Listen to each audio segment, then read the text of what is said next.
6. It is the official, quote unquote, day for the beginning of the League Wars podcast. Hadn't streamed in about a week.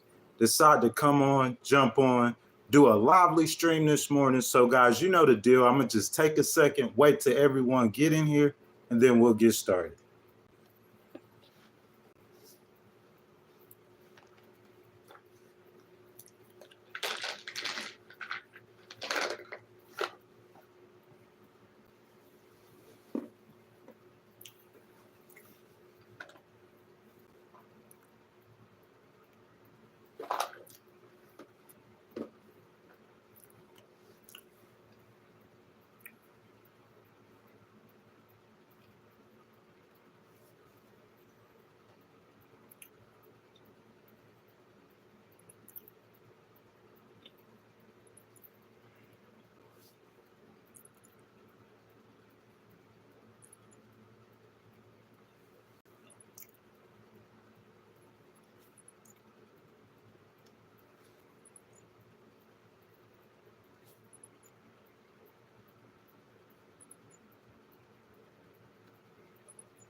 Good morning, guys. Good morning. Good morning. As you guys come in, I ask that y'all introduce yourselves. Angelo, good morning, my brother. How's it going? Good morning. Good morning. Hadn't seen you in a while. I hadn't streamed in a while. I think we'll have a great conversation this morning. Bandito, what's up? What's up? Oh, yeah, most definitely. 1,000%. Good morning, baby girl. Hey, Angelo, look, I know it has been a while. Angelo, you seen VP Harris came to Houston, didn't you? I know y'all seen that yesterday. Angelo, you was with me from the beginning, bro. Oh, red state of Texas, bro. She ain't supposed to come here, right? So, Angelo, didn't I say she need to come to Texas, bro? She came to Texas. Jimmy, good morning. Good morning. John, good morning. Ayo, good morning. Good morning, guys. Y'all welcome to the League Wars podcast. Thank you guys for being with me this morning. Max, what's up from Australia? How's it doing? Max over there in Australia, who are you guys supporting? Are y'all supporting Trump or y'all supporting VP Harris? If you guys haven't liked the video already, I ask that you guys like the video. If you on a cell phone, just double tap the screen. You on a computer, like the video, subscribe to the channel. Hit the notification bell, guys. We're going to get started in just a second. As you guys come in, I ask that you guys say good morning. Guys, the chat is wide open, y'all. Anything you guys want to talk about the election, guys, we could talk about it, man. How many days away are we, guys? We like 10 days away. I know y'all excited. Y'all hyped up, man, because I know I am. How many of you guys in here from Texas? Angelo says, if the polls are tied nationally, that spells doom for the Harris campaign. Angelo, I don't think so, man. I think just the opposite. I'm gonna get to it though, Angelo. I'm gonna tell you why. It's because of that youth vote. I think if she mobilizes that youth vote, because in the polls, she's ahead drastically in that youth vote. None of the polls count the youth vote. So I think if she mobilizes that youth vote like Obama did in 2008, you know what I'm saying? But guys, welcome to the Legal Wars podcast. Happy Saturday, guys. Happy weekend. I'm glad you guys could be with me. Everyone in here right now, I ask that you guys to jump down in the comments, guys. We are so close to the election and we're getting closer. Anything you guys want to say about the election, you guys get down in the comments. Let me know. I want to say good morning to all. If you guys are in here, y'all hadn't said good morning, I would like y'all to say good morning. You know what I'm saying, guys? Let me know who y'all supporting real quick. I want to take a look and see who we got in here. How many Trump supporters we got in here? How many Harris supporters? Good morning from Minnesota. Good morning. Good morning. You know what I'm saying? Guys, so Angelo says the U vote is leaning towards Trump. Look, Angelo, we're about to go over that. Good morning, guys. Let's go ahead and get started, okay? So on August 12th, guys, I started streaming on YouTube. The goal was to monetize and to motivate people to vote, both in which I will say that I will accomplish. While discussing politics with you guys, I began discussing why, as an independent, I supported Kamala Harris and giving advice as a commentator on what I think she needs to do to become the 47th president. The first thing I advised is that she picked Shapiro as her VP pick. It didn't happen. I was distraught, but I didn't give up on VP Harris. I simply gave advice on some things I thought she should do. Like I advised early on, Angelo, you guys know this, I advised early on that she do Fox News. And Angelo, did she not do Fox News? She did. And she's done many more interviews since that she can. And I advise she live in Pennsylvania. She's done that. She used Governor Walz in Wisconsin. She's done that. You know what I'm saying? That she will come to Texas and do a rally. Guys, did y'all see it last night? VP Harris, that was the most liveliest rally she had, bro. I know if y'all support Trump, you're probably not going to watch it. I'm not hating on you. You know what I'm saying? Because you're not an independent like me. I watch all of Trump's rallies, all the ones that I can. But I watched that VP Harris rally, guys. I'm in Houston, Texas right now. You guys know that's where I've been the whole time. You guys just go back and look at the stream. I made a stream where I actually said that she should come to Texas. She did last night. That was the strongest I've seen her yet. Am I right or wrong, guys? She was on it, man, firing up the base. Okay, you guys see what I'm saying? Like, she skipped the Al Smith dinner, and I know people would say stuff about that, but bro, I think that was a good decision because they're saying that Trump, you got generals that's coming out and that's saying that Trump isn't fit to be president. So why would she go to an Al Smith dinner with a guy she said is a threat to a democracy in the country she loves? Why would she go to an Al Smith dinner while they sitting there telling jokes? So she skipped that. I understand why she did that. That goes with her narrative, okay? I knew that she got the point. She truly understood and started connecting with the electorate. Now, I think the Republicans are overconfident. What you guys think? I hear all you guys Republicans are confident. Y'all get down in the chat. I see y'all chat. Y'all coming with that chat. Keep it going, guys. We're going to keep it live this morning. So I see all the Republicans, bro, they overconfident. And before I get into the two keys, I got two keys of victory for VP Harris. I'm going to talk about the overconfidence of you guys, you Republicans. Y'all ready? Because I'm coming to it, okay? On Monday, October 21st, VP Harris sat down with Liz Cheney at an event that was sort of like a kitchen table event and had discussions with the deep Republican, okay, a former congresswoman, about uniting against Trump. That was powerful. Republicans voting early, and over 30 million people already voted. If y'all in the chat right now and y'all already voted, let me know. You see what I'm saying?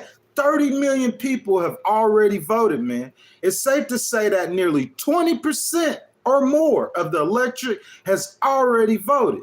Sure, Trump was ahead in most battleground states by less than a point, so to be overconfident at this point would simply be foolish when pollsters publicly admitted that they adjusted the polls so that the errors that occurred in 2016 and 2020 would not happen again. Guys, y'all familiar with that? The pollsters publicly admitted that they were underestimating Trump in 2016 and in 2020 because he lost in 2020, but he almost won.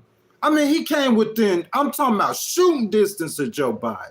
You see what I'm saying? He almost won. You got to remember that. So the pollsters knew that the polls in 2016 and 2020 were misscrewed in favor of the Democrats. So they adjusted the polls. Guys, don't take my word for it. Go look it up. And when they adjusted the polls, that adjustment to the polls is what happened in 2022. Look at what happened in 2022, guys. The Democrats overperformed. Tell me that where I'm wrong at.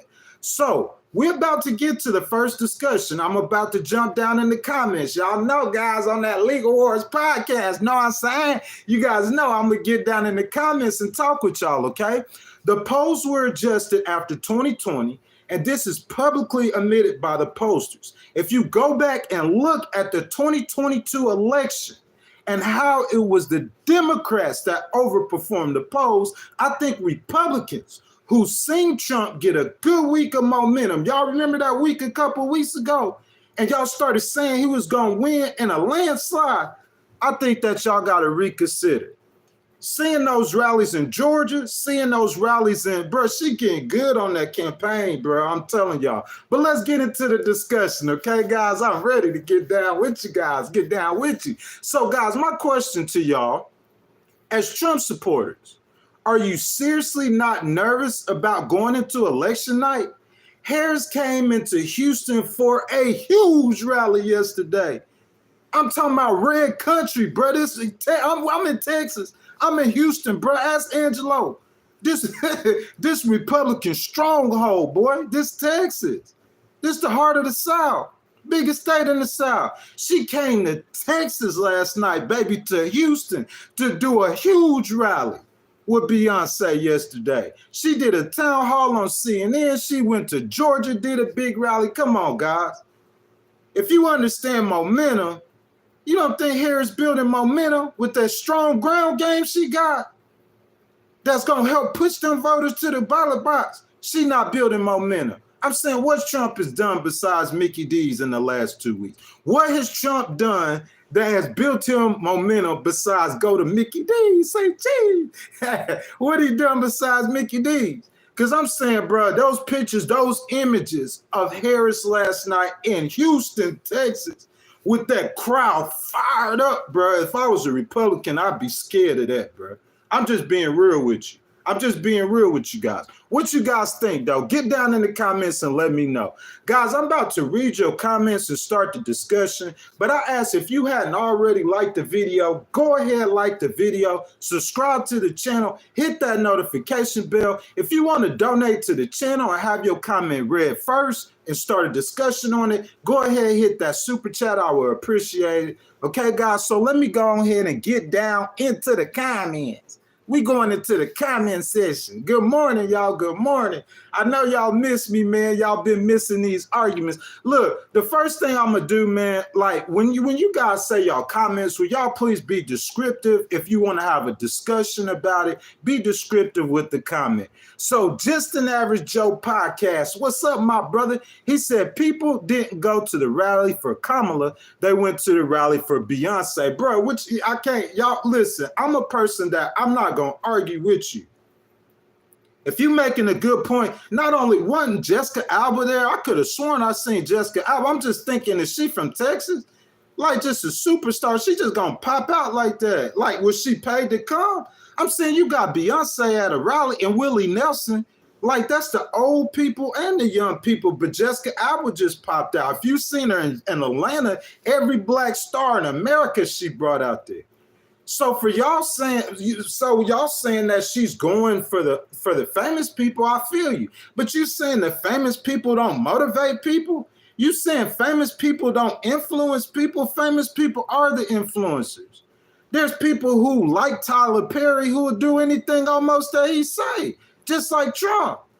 Y'all remember Trump? Trump was like these famous people, wasn't he? He's just a famous rich dude. He got into politics and that fame grew. That popularity grew. So I think you having someone like Beyonce, who just like the biggest star in the world in her hometown of Houston, getting the crowd fired up, riled up. I don't care what y'all say, bro. Did you watch the rally? If you watched the rally, that was Harris's best rally, bro. She was fired up. You see what I'm saying? Look, I know I haven't been on lately, guys. It's a lot for us to talk about. Angelo says, protect women's rights, vote for Trump. You know what I'm saying, Angelo? Angelo, y'all gonna go ahead and turn me, bro. Y'all gonna turn me. VP Harris gonna kick me down to the smaller rally down the street. You know what I'm saying? Because I love her. But I don't think she could really be like that because we see her with Liz Cheney. Y'all, she did a rally in Pennsylvania where she brought out 100 Republican leaders. Did y'all see that? I ain't never seen nothing like that before. You got General Kelly. Who else? You got General Milley. Bro, you got all these generals. These guys are not partisan. It's not like we talking about we got Barack Obama or we got Bill Clinton or we got Lindsey Graham or we got Mitch McConnell. We talking about generals. They are not partisan. Bro, they wear that red, white, and blue on their chest. Am I right or wrong? That's what they represent, America. We got generals that's coming out and talking about Trump not being fit for president. So, Angelo, I understand that. I understand what you're saying, my brother. But this is what I'm saying, though. I'm saying that last night I seen her turn the conversation for him being a piece of work to getting fired up about her agenda. And I think if she would have ran in the primary, bro, I think she would be so strong. She just over 90 days of campaigning for president. And that rally in Houston, bro, I'm telling you, bro, she came with that fire. Look, Angelo said, y'all saying they came out to see Beyonce. Beyonce, her and Taylor Swift, the two biggest stars in the world. So I can't argue with that. But I'm saying after Beyonce spoke, I didn't see people getting up and leaving. I seen and heard them. They were louder for Kamala after Beyonce spoke than they did for Beyonce. Tell me if I'm right or wrong. So, bro, she got some momentum going, bro. Trump had the momentum 2 weeks ago, bro. She got momentum. She got momentum, guys. We're going to get into it. Let me see. So, Adam Confidential, he says all the people that are controlled by the little hat people have endorsed Kamala Harris, Eminem, Beyonce, Taylor Swift. Need I say more? Listen, that's Adam. That's my point that I just made. Trump used to be one of those little hat people. That's what I'm saying. He used to be one of those people. Those people are very influential. I'm not saying that they all support Kamala, but every famous person don't support Kamala. Come on, guys. We can't say that in all actuality and seriously. You see what I'm saying? But I'm saying she has a lot of support from a lot of stars. And I think that's how listen, I think that's how the Democrats narrow those margins with black people. And we're going to get into that because I don't think, for the first time, one of the first times ever, I don't think that the black vote, it will help Trump. And I'm going to get into that. I don't think that it will help Trump, but it don't matter if he got this many black males, not that many of them going to vote, yada, yada, yada. What I think Harris is doing anyway, I think she's going to get 85% of the black vote, minimum. Bro, all the stars, she bringing all of them out, everybody out. Name a black star who ain't came out.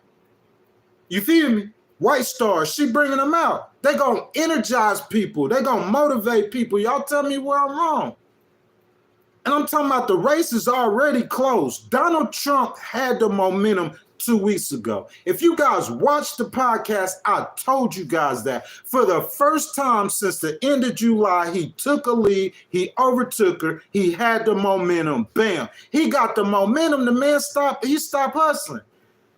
If y'all follow the podcast, y'all remember the Battleground State Hustle. I was talking about Donald Trump. That's what got him the momentum. The dude was doing 2-3 rallies a day in the Battleground States. Him and J.D. Vance. It's only 2 of them. But they were swinging, bruh. They were out hustling her. He was doing all the interviews. She wasn't doing no interviews. Listen. Okay, guys, I'm back in the comments. Let me say something real quick, okay? So from the time she announced, let's go from the time she announced to the convention. The time she announced to the convention, it's not that much time, but she was losing to Trump. After the convention, she got a bump. From that convention to a week after the debate, bro, that was her strongest period. Bam, she got a bump, okay? So people were talking about her. She was ahead of Trump, right or wrong. Now, a week after the debate to last week, Trump was out there rallying everywhere, bro. He was hustling, out interviewing her, out rallying and everything. Media was talking about him, good, bad, or indifferent. The people are eating the cats in the dark. He had the media talking about him. After that, though, his momentum went up. We seen it in the poll numbers. Am I right or wrong? It took a minute for them poll numbers to see it, but then he took the lead on her. As soon as he took the lead, what'd he say? He started canceling all the rallies, and he started saying he's exhausted. Am I right or wrong? He said he was exhausted, bro. He stopped doing rallies, said he was exhausted. Right when he stopped doing rallies, Kamala started doing Bro, she did. She went to all 3 battleground states with Liz Cheney in one day. Think about the logistics. I'm in Pennsylvania, then I'm gonna fly to Michigan, do another kitchen table rally kind of thing with a Republican woman. Then I'm gonna fly to Wisconsin in one day. Guys, where she had been. Angelo, remember we talked about Fox News, bro? Angelo, how long ago I said she need to do Fox? She done Fox. CNN town hall supposed to be a debate. Donald Trump chicken. He's scared to debate her because he knows she gonna get a bump. She gonna walk the dog on him. Am I right or wrong? He won't debate her. That CNN town hall was supposed to be a debate. Y'all said how she, listen, Angelo, y'all listen to me. Y'all said how is she gonna be a president, okay, if she won't go sit down on Fox News? Remember the Republicans saying that. How is she going to deal with Putin if she won't go deal with Fox? Well, she did that. If I was advising her, she would ask Angelo and them. I told her she would have been done that. Let her speak off the cuff. I got confidence in her. She a powerhouse. She just got to be developed. But now let's talk about you boys, y'all guys, Trump. Why Trump won't do an interview on MSNBC? How he gonna sit down and talk to Putin and T.T. Tong, y'all forgive me, or whoever, Kim Jong-un, and if he won't do an interview on MSNBC? It's all politics, y'all. It's politics. You feel what I'm saying? Let me see what y'all saying. My boy Juan Lopez, BB Rodriguez, what's up, my brother? My boy BB says, WTF said he may be high. I don't know what you mean by that, my boy. Juan Lopez says she'll probably try to sleep with him, man. Come on, let's not do that. Y'all, we want to talk about passes. See what I'm saying? I'm not even going to bring this up. But Donald Trump just got accused of sexually assaulting another woman with Jeffrey Epstein. Let's talk about it. Donald Trump, you see how it go? You see, that's why God say what he say. You got to get the mote out your own eye before you go accusing somebody. Y'all just look at the Bible like it's a fairy tale. It ain't no truth in there. That's where that principle come from. You see what I'm saying? Because I wasn't even going to bring it up. But you want to talk about her sleeping with somebody. Donald Trump just got accused again of sexually assaulting another woman with Jeffrey Epstein. Hey, she said her and Jeffrey Epstein was just taking a little stroll down the street. Y'all tell me if I'm lying. Have y'all heard this or not? She said her and Jeffrey Epstein was taking a little stroll down the street. And Jeffrey said, hey, there go Trump Towers. Let's stop in the Trump Towers. So they went into Trump Towers, and when they got upstairs, Trump started fondling her and groping her, and Jeffrey didn't say nothing. And when they got outside, Jeffrey Epstein got mad at, bruh, real stories with a real life pedo. I don't want to say that word on YouTube. Real stories. Trump hanging out with him. But I ain't trying to talk about that because I don't think the American people overall, the American people, that's not what they're going to vote on. So we don't need to focus on that. But if y'all want to talk about her sleeping with people, come on, guys. You see what I'm saying? We don't want to, we trying to have a morality conversation with Donald Trump. We trying to have a morality conversation.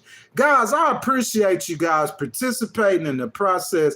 Guys, if y'all hadn't liked the video, go ahead and like the video. Most importantly, Republicans, Independents, Democrats, guys, we are 10 days from the election. Jump down in the comments, y'all. Let y'all voice be heard, y'all. Let's get at it. Let's get at it. You know what I'm saying? So this is my first segment, guys. I'm going to give y'all 3 reasons why Donald Trump will lose a close race. Tell me where I'm wrong.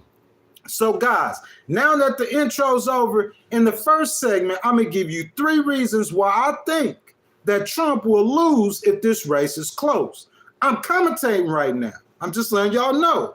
And as you can guess by the title, these are my opinions and why I think Trump loses a close race. I don't think he'll lose a race if it's not close, but if it's close, I think he'll lose. I'm going to tell you why. I took 3 facts that I believe will be the deciding factor in the race. In less than 10 days, Trump has a week of unless he gets another week of momentum like he did 2 weeks ago, Unless he gets another week of momentum, because Harris definitely got the momentum right now. If you guys saying that, you on that Kool-Aid or you just blind, seeing her in Houston, Texas last night, that lets you know, bro, that crowd, it's not just about her going to Houston and in front of a packed arena. It's about the energy that was in that battleground, well, not battleground, that red state of Texas, bro. She got that energy. You feel what I'm saying? So unless Trump could get that energy back, I just don't think he could win a race that's in the dead heat. Outside of his trip to Mickey D's that got him a whole lot of social media attention. I think that was funny, bro. That was real. I'm going to give Trump props where he was due. Him going to Mickey D's, that was cool, bro. That was real cool. It was funny. Like he was poking fun of her. It's like Trump is a troll. People don't understand that, but that's really what he is. He's just a big troll. He a big old troll. You know what I'm saying? But besides that trip to Mickey D's, Harris has been dominating the news feed. Tell me why I'm wrong. That boy sitting down, ducking interviews. She on everybody interview. She on everybody TV station. She at every battleground state, boy. She getting it riled up, you know what I'm saying? She getting it crunked up, bro. From her Fox News interviews to her CNN town hall that was supposed to be a debate, but your boy Trump, the boy chickened out, to huge pop star field rallies in Georgia and Houston, Texas? Guys, yes, as I predicted in an earlier stream I did a month ago on whether VP Harris could flip Texas or not. Y'all remember that? I said VP Harris should do a rally in Houston. Well, she came, and she brought Beyonce out too. Yeah, that was huge. Who told y'all that first? Y'all know I told y'all that first. Go back and look at the streams. Remember, I said I did a stream about a month ago. Can she flip Texas? I told her she need to come to Houston. People like, he crazy. What happened? You feel what I'm saying? And I think it's the optics. It don't matter about the location. I think she need to go to Miami, bro, and bring out Taylor Swift. It don't matter about the location as much, bro. For people seeing her in red Texas, with the crowd going wild like that, her pumped up, her crumped up, the crowd going, bro, that looks real good, bro. It looks good. You see what I'm saying? She might not win Texas, but Colin Allred, you know what I'm saying, he could win. Am I right or wrong? It's a close race. Or the national race would be within 3 points, which would be really good for Democrats on election night. So, guys, I got that out of the way. Let's jump into it. Let me tell y'all my 3 reasons I think Trump loses a close race. 1, he has an inadequate ground game. Am I right or wrong? Bro, I'm not hating on Elon. I think it's a great idea, but Elon's not a political person. He don't necessarily know the political rules. So he out there pushing a boundary. The optics of it, I think it's a great idea what Elon's doing. But the optics, the way it looks like, oh, I got to pay some people $1 million to vote for Trump. It's like they so scared of Kamala. I don't care what y'all Republicans say. Y'all have nightmares about Kamala, boy. That girl stepped into that. Right, look, they thought they had Joe Biden. You know, they thought it was old Sleepy Joe. Man, Kamala stepped into that race swinging. Tell me where I'm wrong at. Stepped into that race swinging, bro, neck and neck. She neck and neck after 90 days of running against a dude who been running since 2004. Where I'm wrong at. She neck and neck with a guy after 90 days of running who was a former president, who had 3% growth. This dude had one of the best economies in the history of America. How much the GDP grew under Barack Obama? I'm not hating on you, Barack. You feel me? Because you was a great president. You were better than Trump. You did a great job.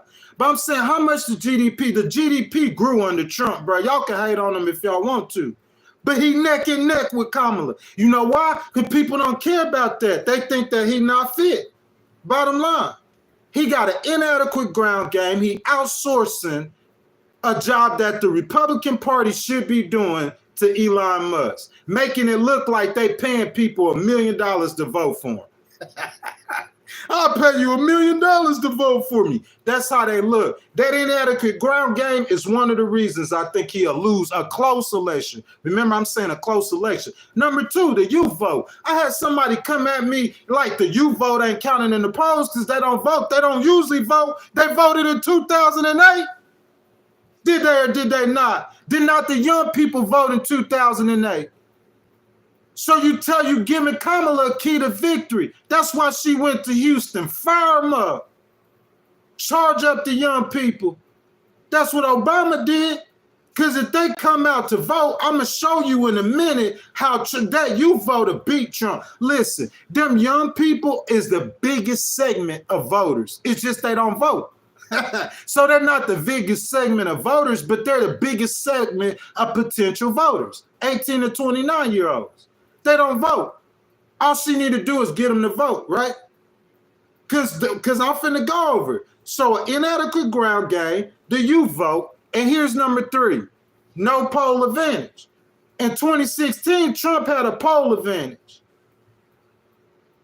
You know what his poll advantage was? Is they were giving too many points to the Democrats. That was his poll advantage. They had Hillary thinking she didn't need to go to Wisconsin no more. She thought she didn't need to go to Michigan, or she didn't need to go to Pennsylvania no more. And we see how that turned out. So, hey, the liberal media, they want to cheat. They want to give the Democrat a poll advantage. They did it in 2022.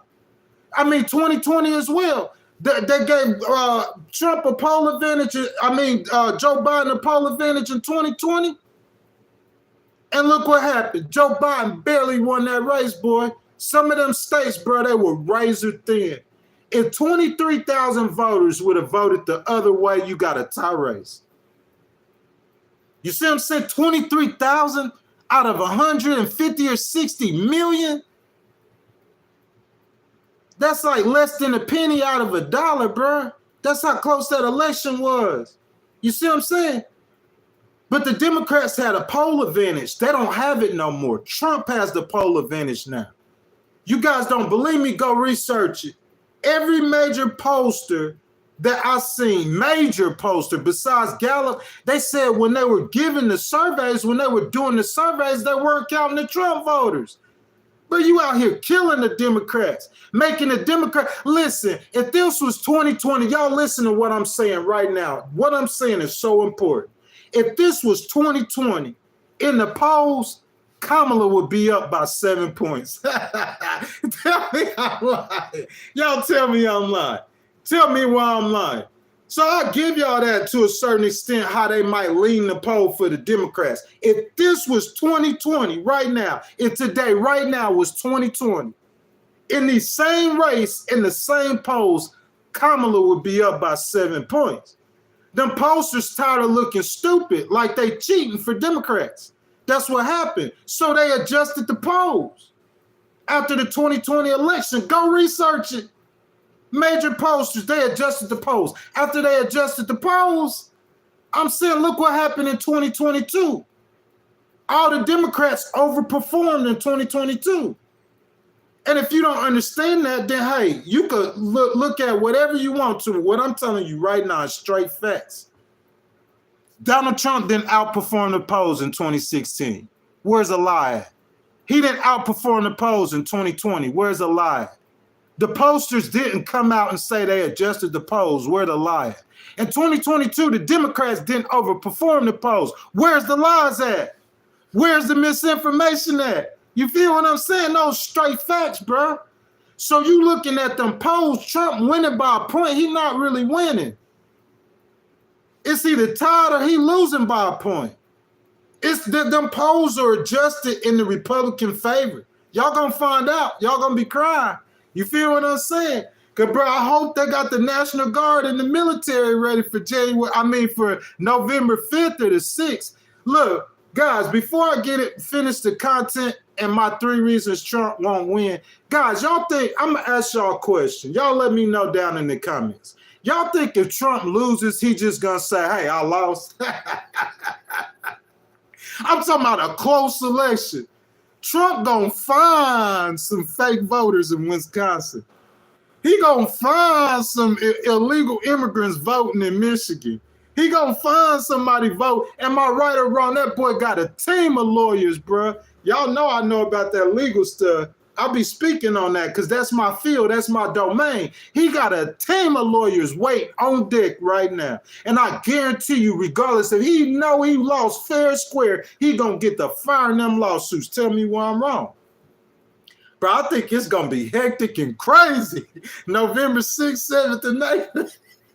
And January 6th of 2025, bro, I think they better be ready.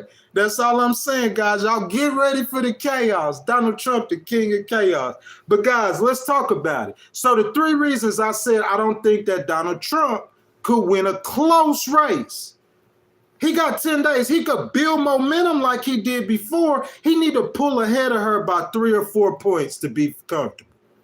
That race neck and neck, this is the 3 reasons why he gonna lose it neck to neck. 1, inadequate ground game.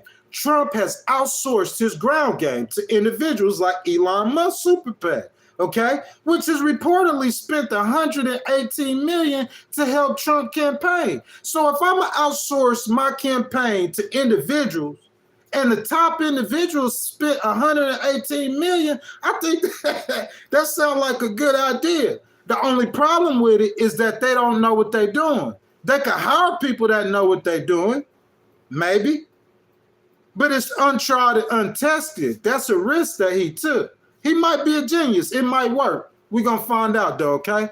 But he outsourced his ground game to help the Trump campaign. Elon Musk Super PAC has received warnings from the Department of Justice because they were handing out $1 million checks to voters. Now, to be clear, they stopped for a second. They started handing the checks out again. So we're going to see how that turned out, too. Shapiro said he's going to have Musk investigated in Pennsylvania for paying people $1 million to vote. That's what I'm saying, guys. We think that the fireworks is the election. The fireworks is going to be what happens after the election. Y'all, we going to talk about it, though, okay? Now, check it. The Democrats have a robust, experienced ground game with legendary campaign strategists running their campaigns. The Democrats have a clear advantage in the ground game, and everyone knows that the ground game is completely necessary to win a close election. So the first fact is he has an inadequate ground game. That's facts, okay? So I formed an opinion, so that's the reason why that he will lose in a close election. Anybody know about campaign strategy? They're not going to argue with that. Number 2, the youth vote, okay? Young people don't. Okay, so listen, guys, I'm a pollster, and I'm taking a survey. As I'm taking a survey, we're not going to count the 18 to 29-year-olds who never voted before. You know why?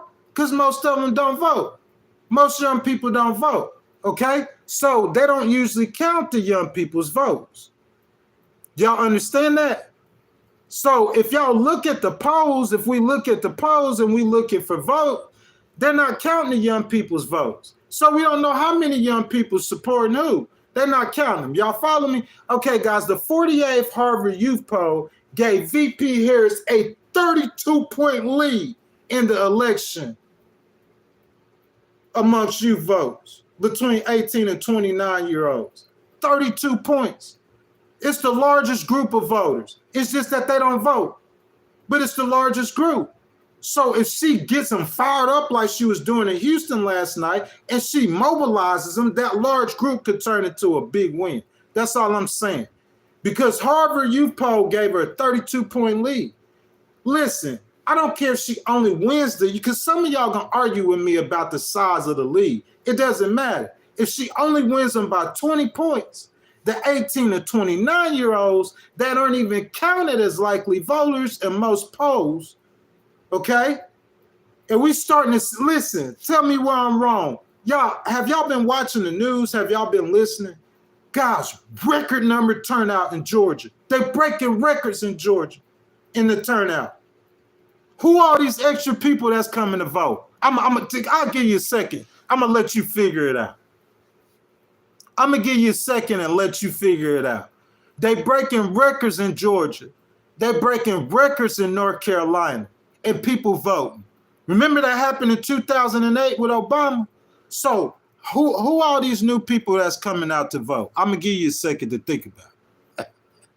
All right? You feel what I'm saying?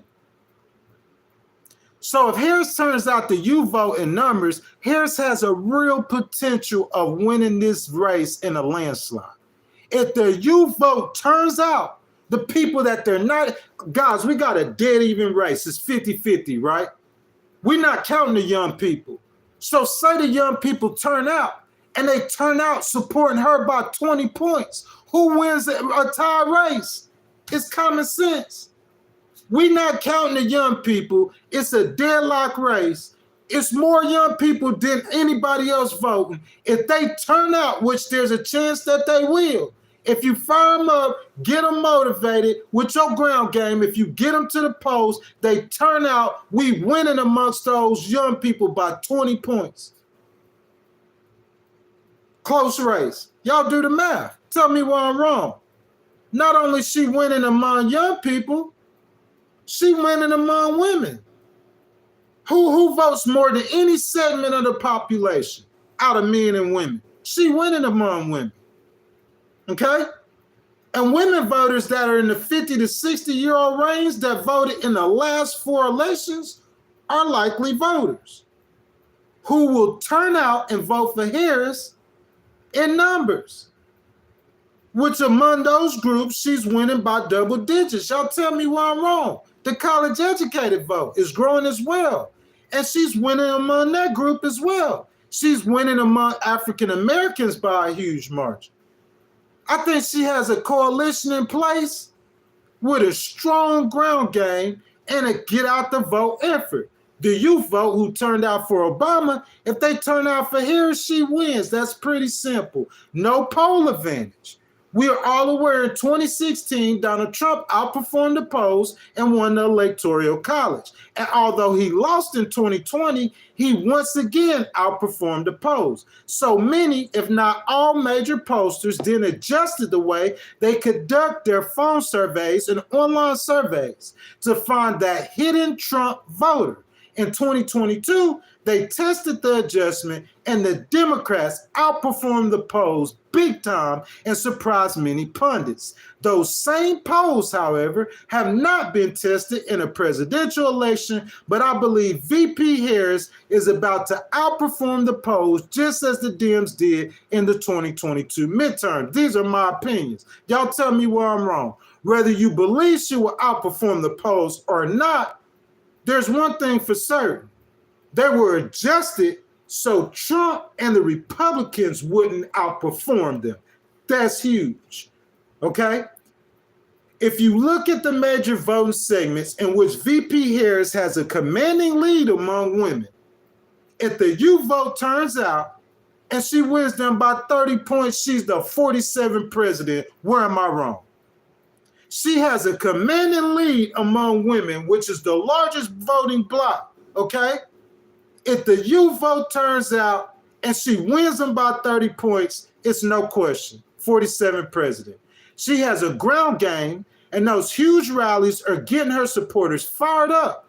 So she's gonna get people to the polls. The fact that Donald Trump can't count on the posters underestimate him this time in a close race, I believe for these reasons I just gave you are the reasons why if Trump doesn't start getting the best of Harris like yesterday and like the week he did when he built momentum to get the polls trending in his favor in a race which Harris has a slight advantage, or if it's tied or a slight disadvantage, I just believe she will be declared the winner in those situations. So guys, let's get back to the discussion. One more thing, guys, before I get down to your comments. Guys, what y'all think about that commentary I just gave? Please jump down in the comments, guys. We finna get to the discussion. You know what I'm saying? All along, I've heard pundits say people wouldn't vote for Harris because they don't know her. Have you guys heard that or not? Tell me, have y'all heard that? Let me know. I've heard all along, I think I've even said it, that people, you're going to vote for the devil you don't know before you do the devil you know. Okay, I think that might be true for some, but I think any person who doesn't like Trump, They see Harris as a viable candidate to vote for. Regardless of whether they know her or not, the election is supposed to be a rematch and a referendum on Biden. Guys, hold that thought. I see my boy, Brian C. Everybody in here, I want to see 270 likes on Brian C. Super Chat.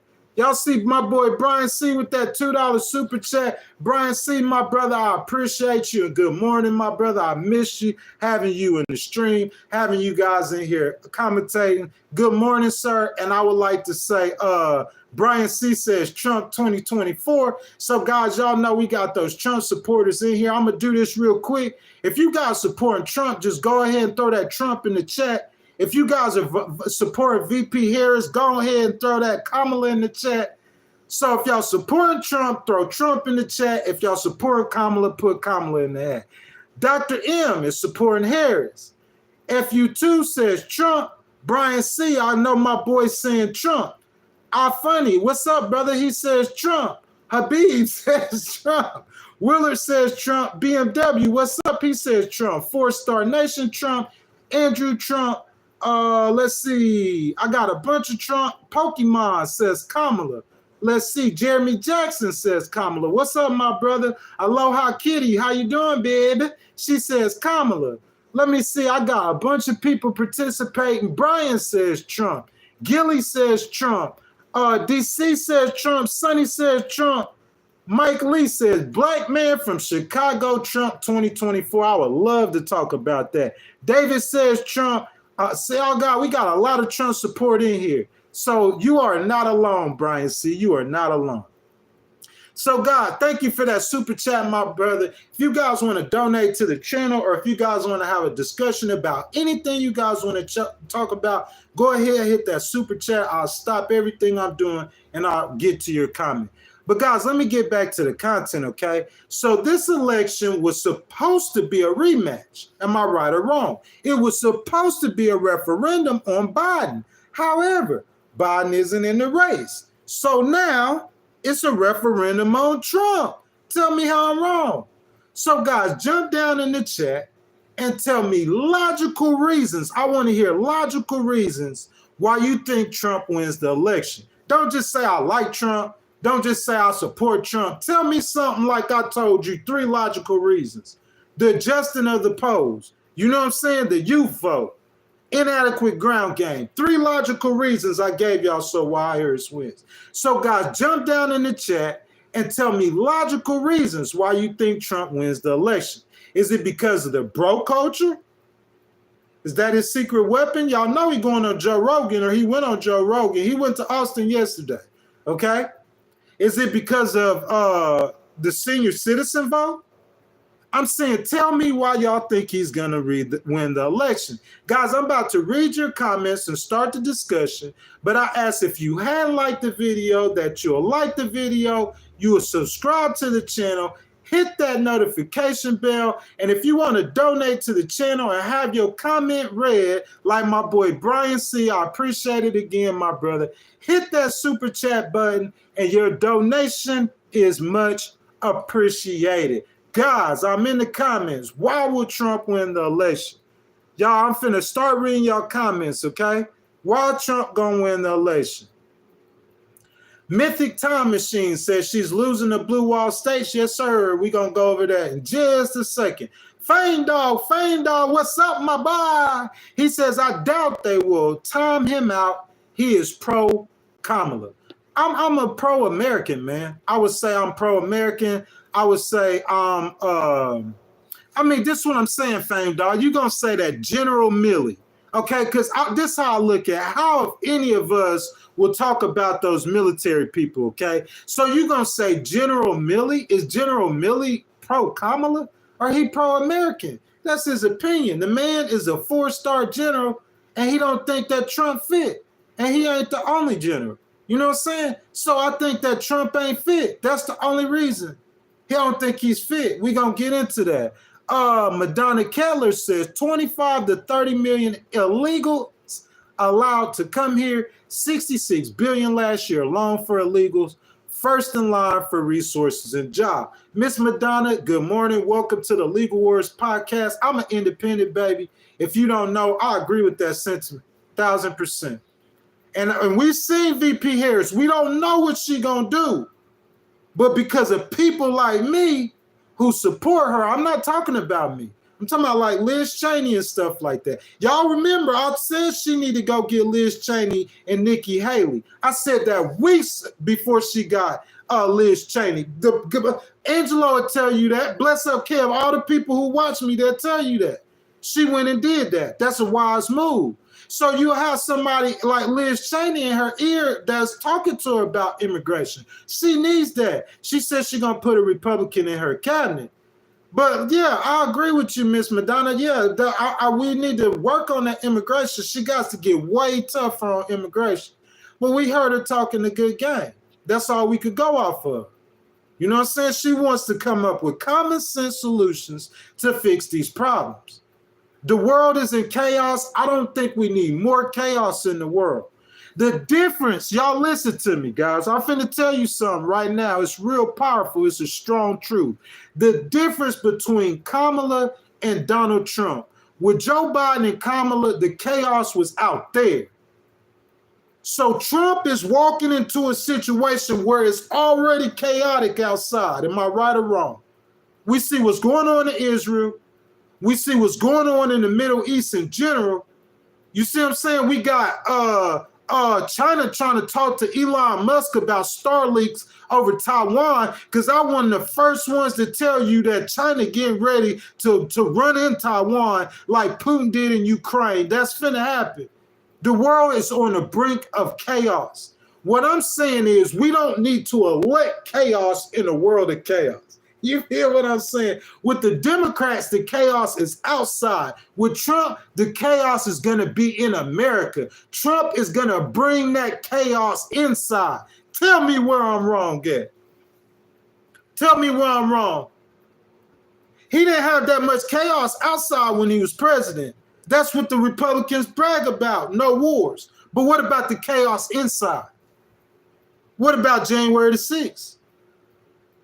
What about Black Lives Matter? That's what he's saying. He said he's going to use the military on them people. Because, y'all, I'm telling y'all, I'm finna get into a segment about this in just a second. It is guaranteed chaos coming. Listen to me. Tell me, listen. God, I'm feeling myself. I'm getting goosebumps because I know y'all not going to get no political content this good nowhere else. Tell me where I'm wrong. Y'all know where he put RFK in charge of.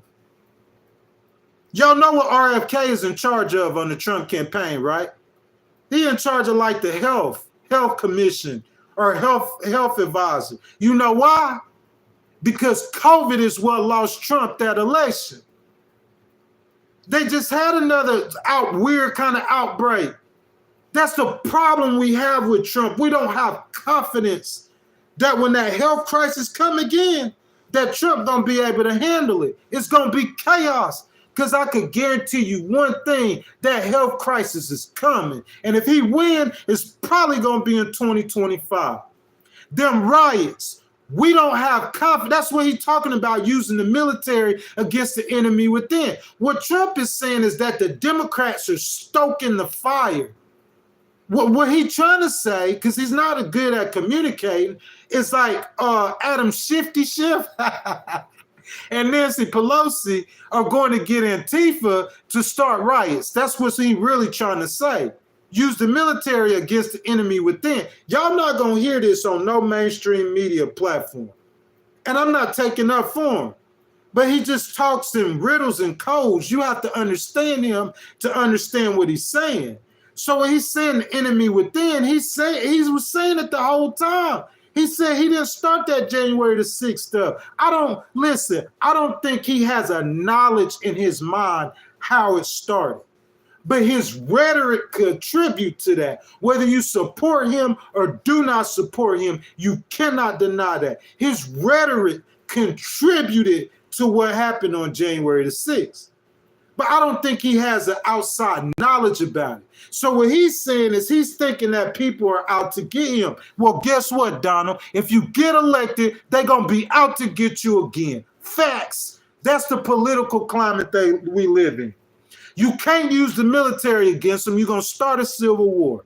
So if Donald Trump wins, all y'all people who only thing you got in your mind is like some kind of great economy, like you selling into the wide blue world. I can show you the world. Like you on a magic carpet ride. If Donald Trump wins, that's not going to be the case. If Donald Trump wins, when he start coming with that abortion stuff, the ACLU going to start firing off on him. They're going to start firing lawsuits. They're going to get out there in the streets and they're going to start campaigning because you're not going to tell California that abortion is illegal. It won't work. It's just going to make chaos in the streets.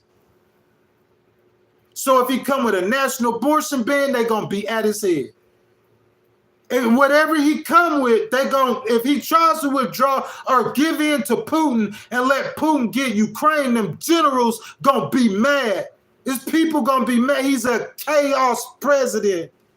At least with Joe Biden, the chaos isn't in Minneapolis. Minneapolis didn't burn on Joe Biden's watch. American cities weren't tore up on Joe Biden's watch. I don't care. Listen, Lord forgive me. I'm a Christian. My God comes from Israel. You understand that? My God is an Israeli. You understand that? I don't care if you believe it or not. That's facts. So I'm standing with them people 10,000%. That's where the heritage of the kingdom of God is from. That being said, I'm going to say this. What's happening in Israel is what's happening in Israel. We not in Israel. We could send troops, money, and supplies to help them. But I'm saying what's happening in Houston, we care about. What I'm saying, if Donald Trump get elected, Houston going to be on fire. Not Prague. You know what I'm saying? You talking about Kyiv. Oh, well, Donald Trump, Joe Biden, the world's in chaos. Yeah, but Houston ain't in chaos. Minneapolis not in chaos. Manhattan isn't in chaos. But if Trump wins, that chaos is coming here. Facts, first year. As soon as he get in office, them enemy with he already know. Nancy Pelosi and Adam Shifty Schiff, they gonna be on his head constantly.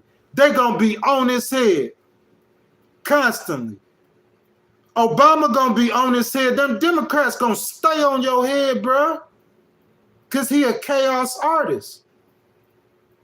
If he would rule in any other way besides chaos, but he a chaos artist. That's why I won't vote for him.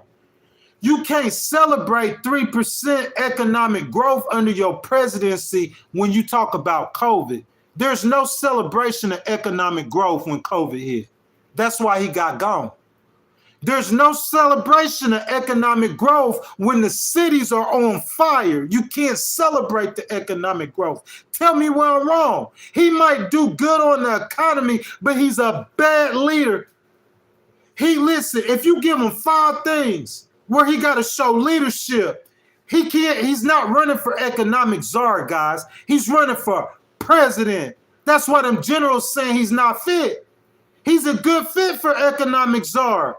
You feel me? He a good fit to go to Mickey D's. You feel me? He a good fit for that. President, he's not a good fit for that. That's the problem. That's my whole argument. So I'm saying as soon as he come into power, y'all can expect his political enemies to get active. He gonna start trying to deport people, and the ACLU and them gonna start firing off on him. They're going to start firing them lawsuits off on them. They're going to fire off on them.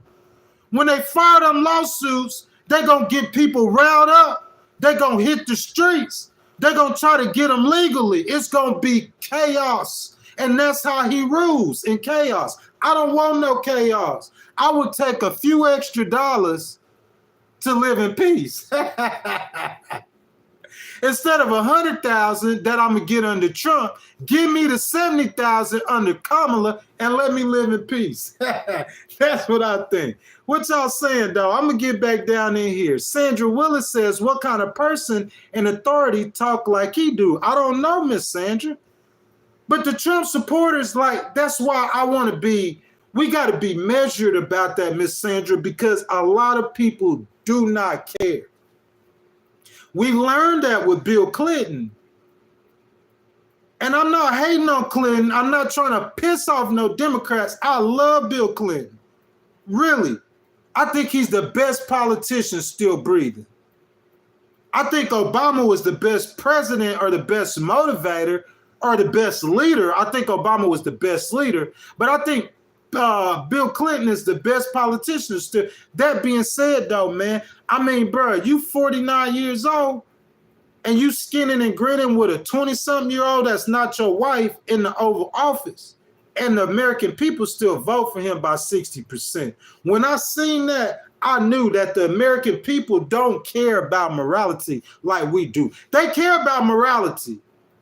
They care that Donald Trump got accused of sexually assaulting a woman with Jeffrey Epstein, of all people. They care about that.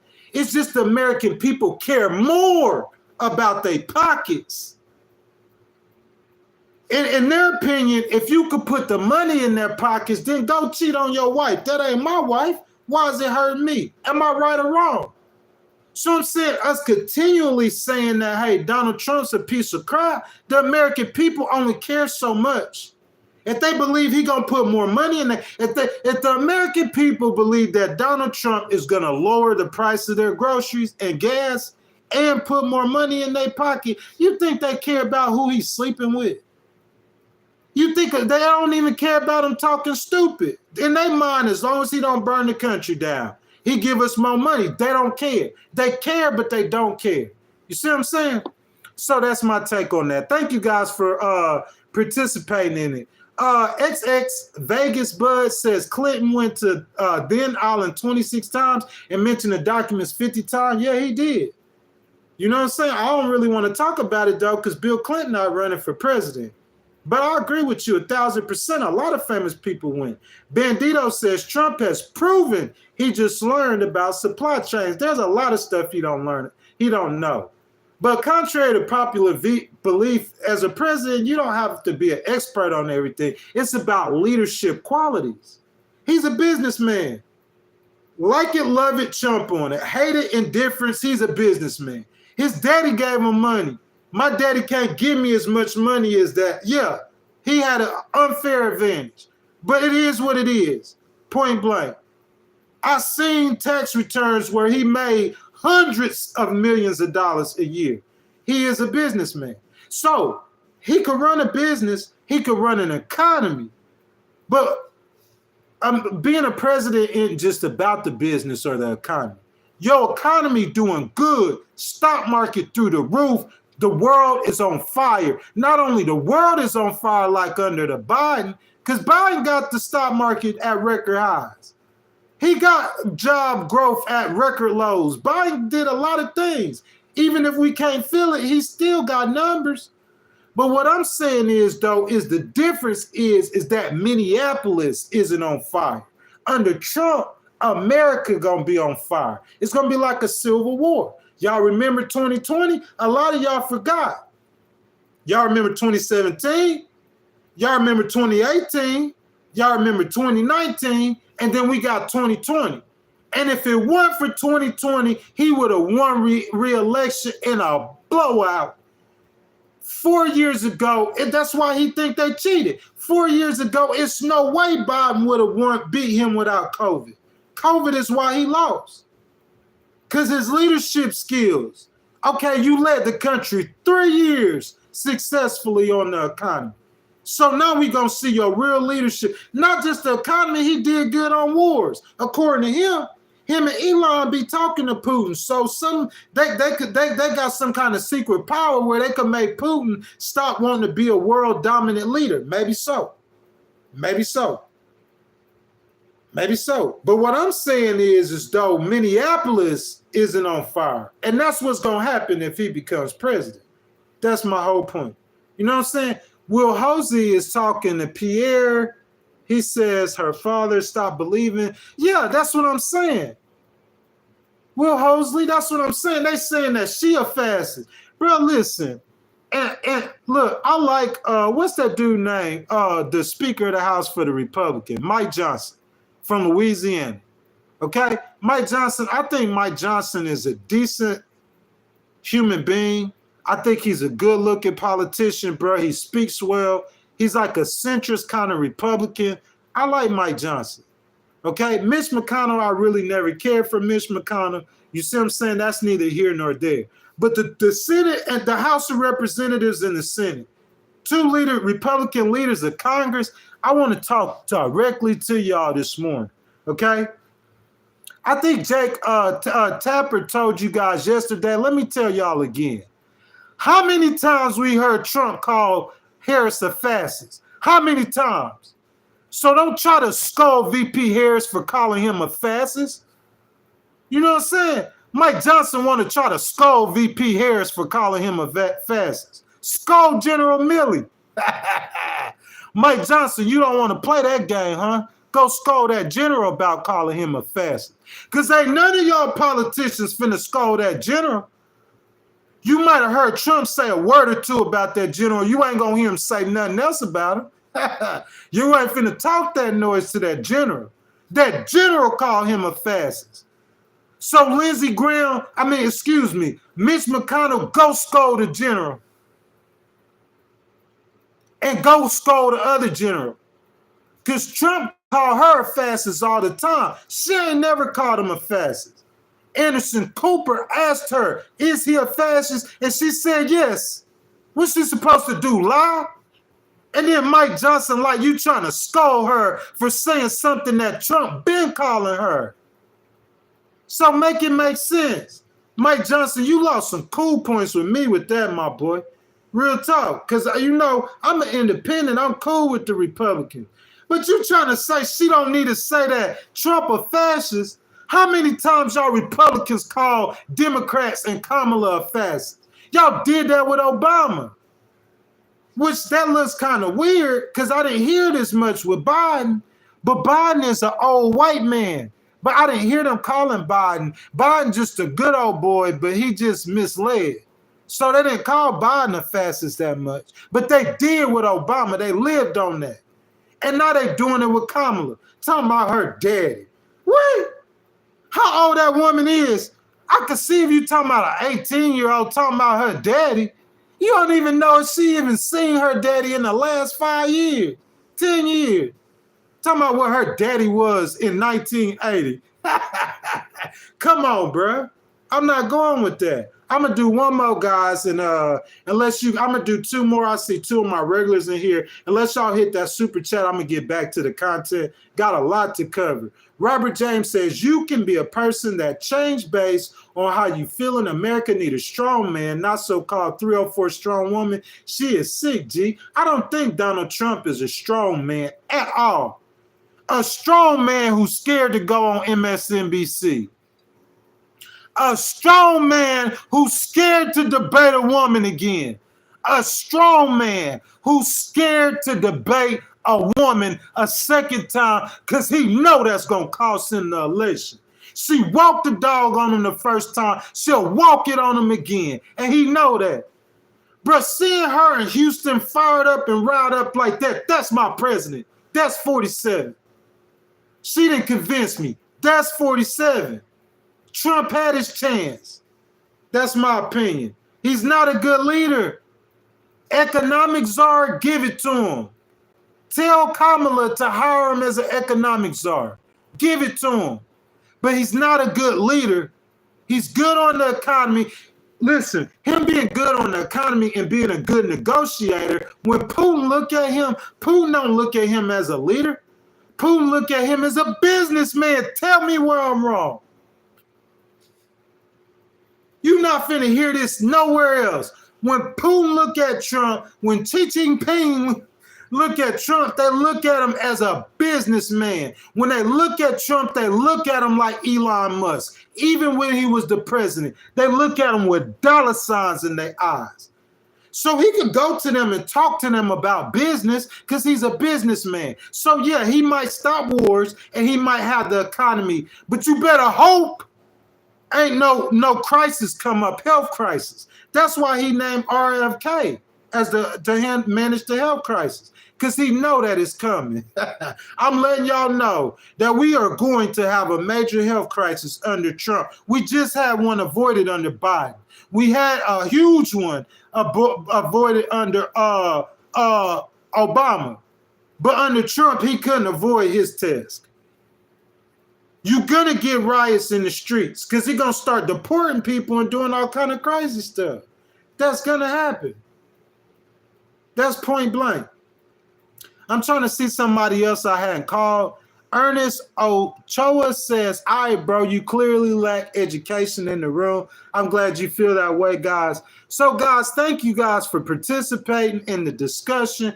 I gave y'all my logical reasons, 3 reasons why that Donald Trump will lose in a close election. If you guys haven't already, I ask that you guys will like the video, you will subscribe to the channel, you will hit that notification bell like my boy Brian C. did, guys. That super chat is wide open. Wide open, guys. Y'all want to donate to the channel, I would really appreciate it. Anything you guys want to talk about, go ahead and hit that super chat button and we'll get straight to it. So guys, segment 2, if you guys been with me for a while, I told you guys why VP Harris, I gave y'all my keys to victory before, so I'm back to it again. So VP Harris, as a commentator, I got keys to victory for you, baby. VP Harris, I've said a lot of things that I've seen you do. I was surprised, man. I'm so proud of you, the race that you've won. I know the Trump supporters might be mad, but it doesn't matter. Because we seen VP Harris come in battleground state, Texas, and stand on business last night. That's what I want to see. She was strong. She was fired up. You ain't got a dog on Trump 24/7 because I don't think that conversation helps. I don't think the voters care. Listen, let me say something before I get into this. Bro, every pundit that I heard on Fox News, y'all watch that CNN town hall with VP Harris. Every pundit I heard on Fox News says she did a horrible job. And I can imagine if I look at the comments when most of the people in here being Trump supporters, they're going to say VP Harris did a horrible job on Fox, on that CNN town hall, okay? Then I looked on CNN, and I see David Axelrod and some friendlies start talking about word salad. See what I'm saying? What they saying don't matter. They pundits. They already decided on their vote. The people who decided on their vote, everything that's happening right now through November the 5th, if you already know who you voting for, if we can't change your mind, you do not matter. You already voted for Trump. Or you already voted for Harris. So what VP Harris should be doing is convincing some Trump voters not to vote. She's been doing that. That's why she's been talking about him not being competent and him being a danger to America. She's trying to keep some Trump voters at the house. And then the undecideds. And if you watch that same CNN town hall, they went and got 30-some voters. And they picked the final 5. Okay? Out the final 5, she convinced 2 of them to vote for her. She had 2 possibles and 1 on the fence. So it doesn't matter how the pundits see it. Word salad, they don't know her. Cry me a river. None of that matters. All it matters to the voters. If the voters, listen to me now, I'm finna give you game. You're not gonna get this knowledge nowhere else. Listen to me now. If the voters don't care if Donald Trump hangs with Jeffrey Epstein and fondles women, if they'll still vote for him, why won't they vote for Kamala? Because they don't know her. Why won't they vote for her? Because of word salad. You think because she can't do an interview that's going to make them not vote for her? No, that's what y'all pundits think. That's why y'all always wrong. Y'all too smart for your own good. It don't matter what it looked like to me. It matter what it looked like to him. He don't know who he voting for. So she connecting with the people that matters. She ain't got to connect with a political pundit. You talking about word salad? Look at Donald Trump. But y'all let Donald Trump be the most unorthodox candidate in history, but you try to judge VP Harris like she's supposed to be the perfect politician. She's got to answer every question correctly. She can't be scared of no interview. She got to be perfect. But Donald Trump don't have to be. Make it make sense. That's why I think the Republicans don't lose. But look, let me go on, though. VP Harris, baby. This me and you, okay? Now, as I said before, I've given my keys to victory for VP Harris many times, and she has listened. Not to me, but I mean, she's done what I've stated, okay? Or has done a lot of what I previously suggested. So for her final arguments, I have 2 final keys for her. Let's get it, VP. You ready? Because VP Harris finna win this race. What VP Harris say? And we will win. Yes, baby. Yes. And we will win. Y'all salute the 47th president of the United States. It's a woman. Salute 47. Y'all go back right now. What I want you to do is go to YouTube and put VP Harris Houston rally. Tell me she didn't look presidential. I told her to come to Houston. That trip to Houston might have won her the election. But she probably gonna look like that from here on out. But she was talking about her policy. She was on point. Bro, okay, she could read a teleprompter. I already know what y'all Trump supporters gonna say, but Trump can't read a teleprompter. That's what I'm saying. Y'all don't be fair about it. Trump be ducking interviews. He be ducking debates. But if VP Harris do it, what? Is it because she a woman? It's because she black and Indian? What is it to why y'all judge her any different? Oh, she got word salad. What Trump got? Trump ain't even got word salad. He call it the weave. Trump that came up with a word for his nonsense. Let me stop. Always repeat myself to make sure that you hear it. Let me run this back. Trump that came up with a whole word for his nonsense. It's called a word salad. It's called the weave. You hear me? Trump got the weave. This nigga start going, oh, excuse me. This man start going down the rabbit hole, talking all this crazy stuff, and then finish back on the point. And blah, blah, it's the same thing. That's all I'm trying to get y'all to see, okay? So, because VP Harris got word salad, I don't think the voters care. They want to know that she a human. They want to know that she just like us. That way we can communicate with her. Let her be herself. Stop making her being scripted. They think it's going to hurt her, but it's helping her, bro. Them voters don't care. What they see in her is that she looks like she cares about me and you more than Trump does. And that's how you going to win that election. For people to believe that she cares about me personally more than Trump does, that's how you win. Word salad, they don't care. The pundits care. Fox News cares. The voters don't care. And y'all gonna be crying on November 6th. Cry me a river. Hey, where you at, VP Harris, baby? Hey, look, VP Harris came to Texas yesterday, y'all crunked up. Look, so here's my keys to victory for VP Harris. Okay, I think VP Harris has made the argument successfully against Donald Trump. She has called him out for his mismanagement of government the last time he served as president, and I think she's hit the mark on a lot of those issues. Hearing General Milley and General Kelly speak of how unfit Trump is highlights that, and Liz Cheney puts the cherry on top. You guys don't remember, but if you go back and watch the streams, I suggested she get Nikki Haley as well. But I guess Haley didn't want to join the Harris campaign, or Harris didn't reach out. However, I think a segment of white suburban women voters, the Cheney endorsement and the town halls help with, and I think a lot of the voters Harris has connected with. I see my boy Brian C. My boy Brian C.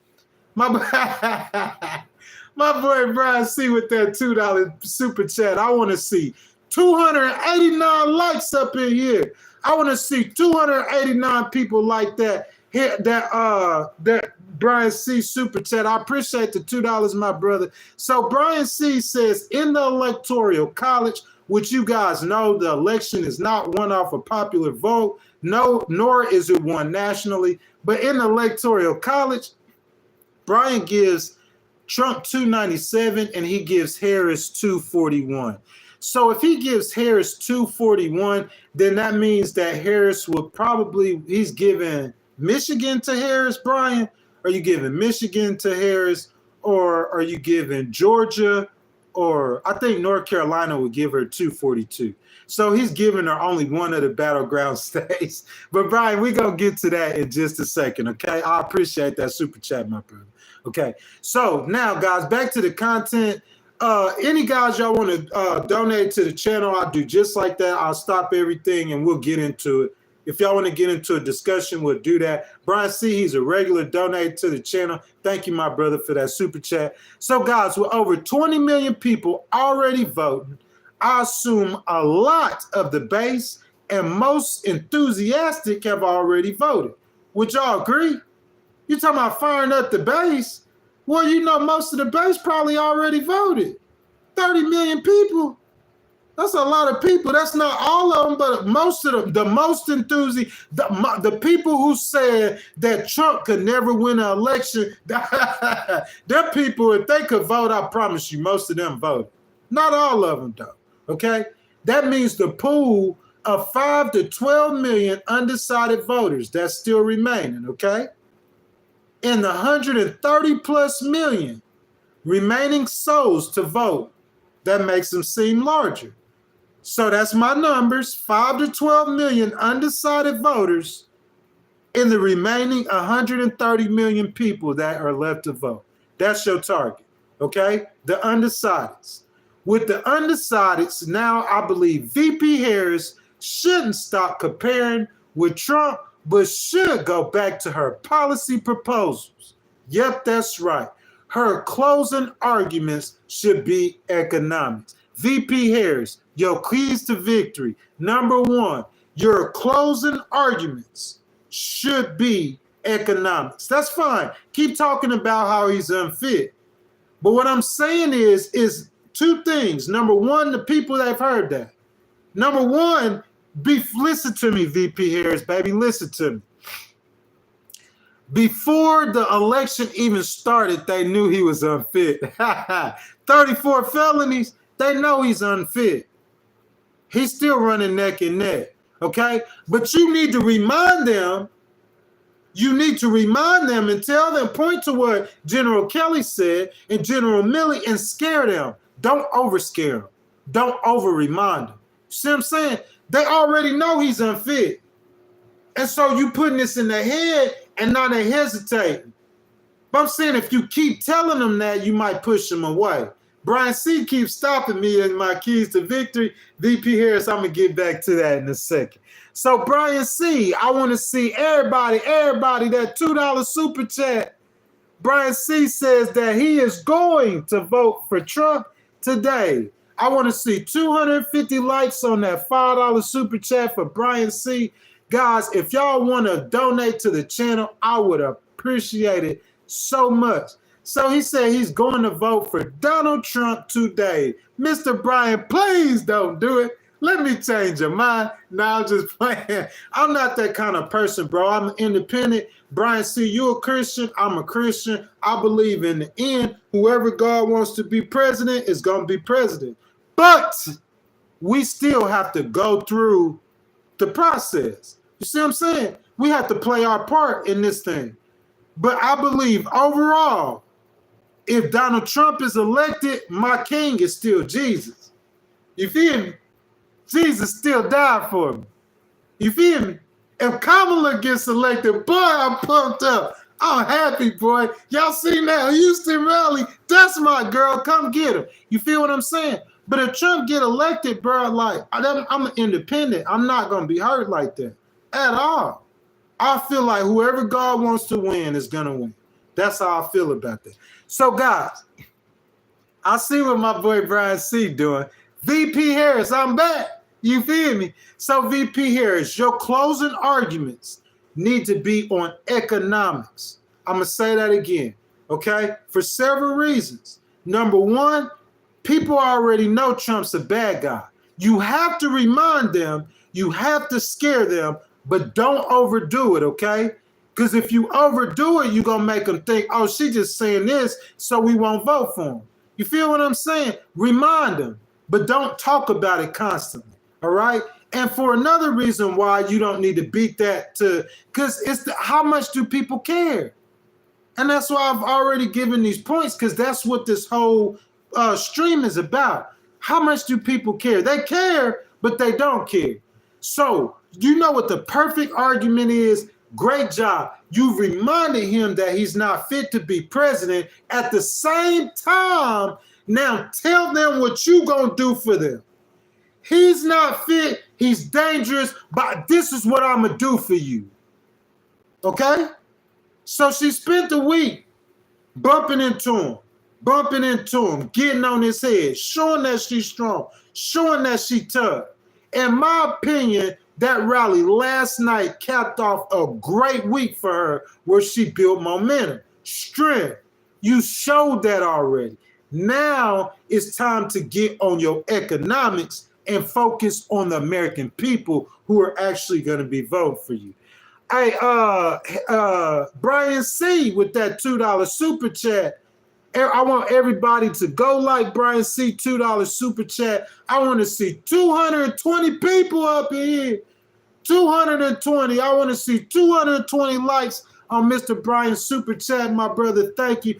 My brother Brian C. said, Jesus is king. Tell VP Harris that. Brian C., I think VP Harris knows that. The last 2 Sundays, VP Harris actually went to a church service. Brian C., when the last time we seen Trump at a church service? Hold on a second. I'll wait. I'll wait for you. Anybody in here? Anybody in here? We talking about leader. Y'all Christian people, we talking about a leader. When the last time? Because I'm saying, look, if y'all say he a Christian, you can't go to church once a year.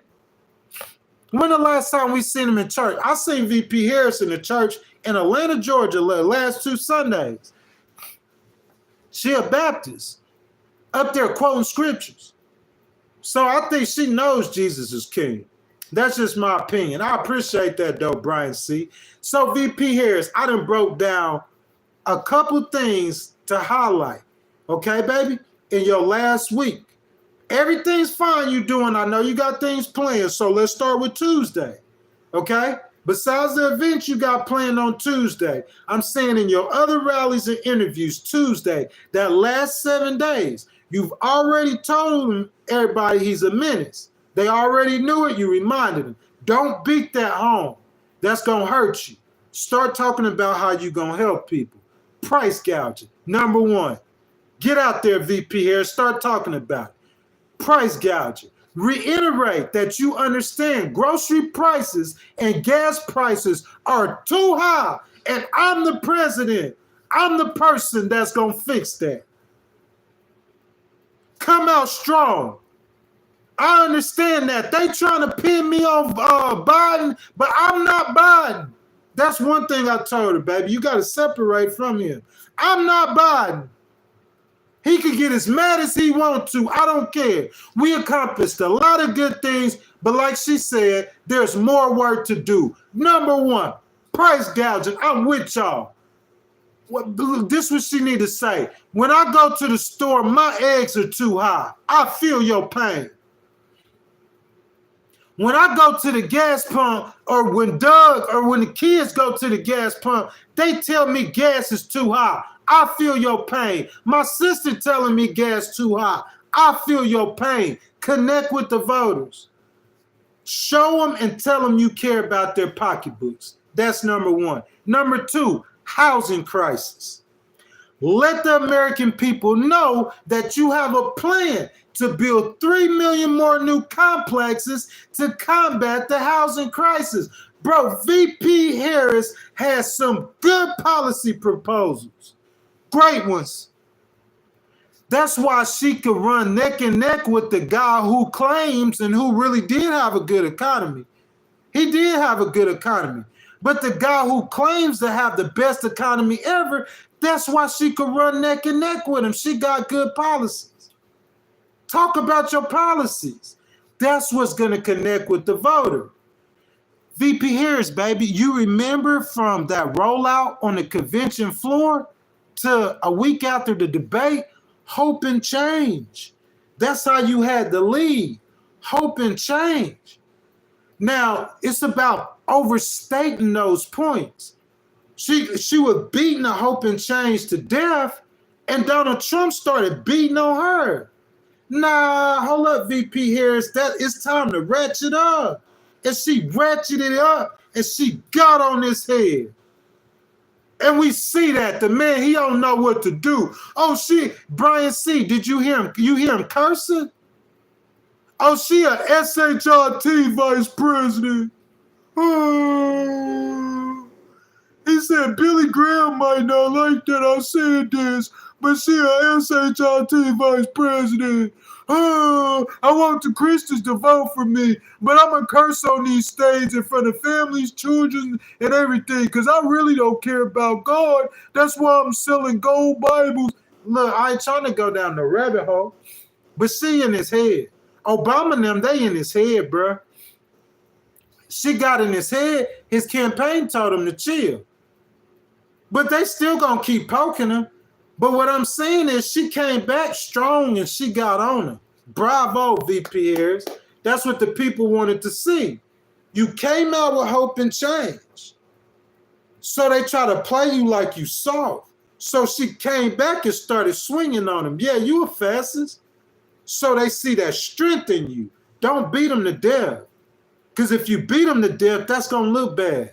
See what I'm saying? Don't close all the way on that message. Keep touching on that, but don't beat them to death. Switch back on them. Hit that switch on them. Huh? Hit that switch on them, baby. Switch back on them. Last 7 days, undecided. Y'all remember, between me and this clown, I'm the one that care about you. You know this clown don't care about you. Selling, Obama doing it. Obama, I want to salute you, bro. I seen Obama come out these last couple of rallies, right energy. He doing it. I guess he was just rusty. He had to get back into the swing of things. Right energy. Don't scold people. Compare and contrast with those policies. Housing crisis, she addressed it. 3 million new houses. Price gouging, address it. Opportunity economy, number 3. Highlight that 50K tax credit for small business owners.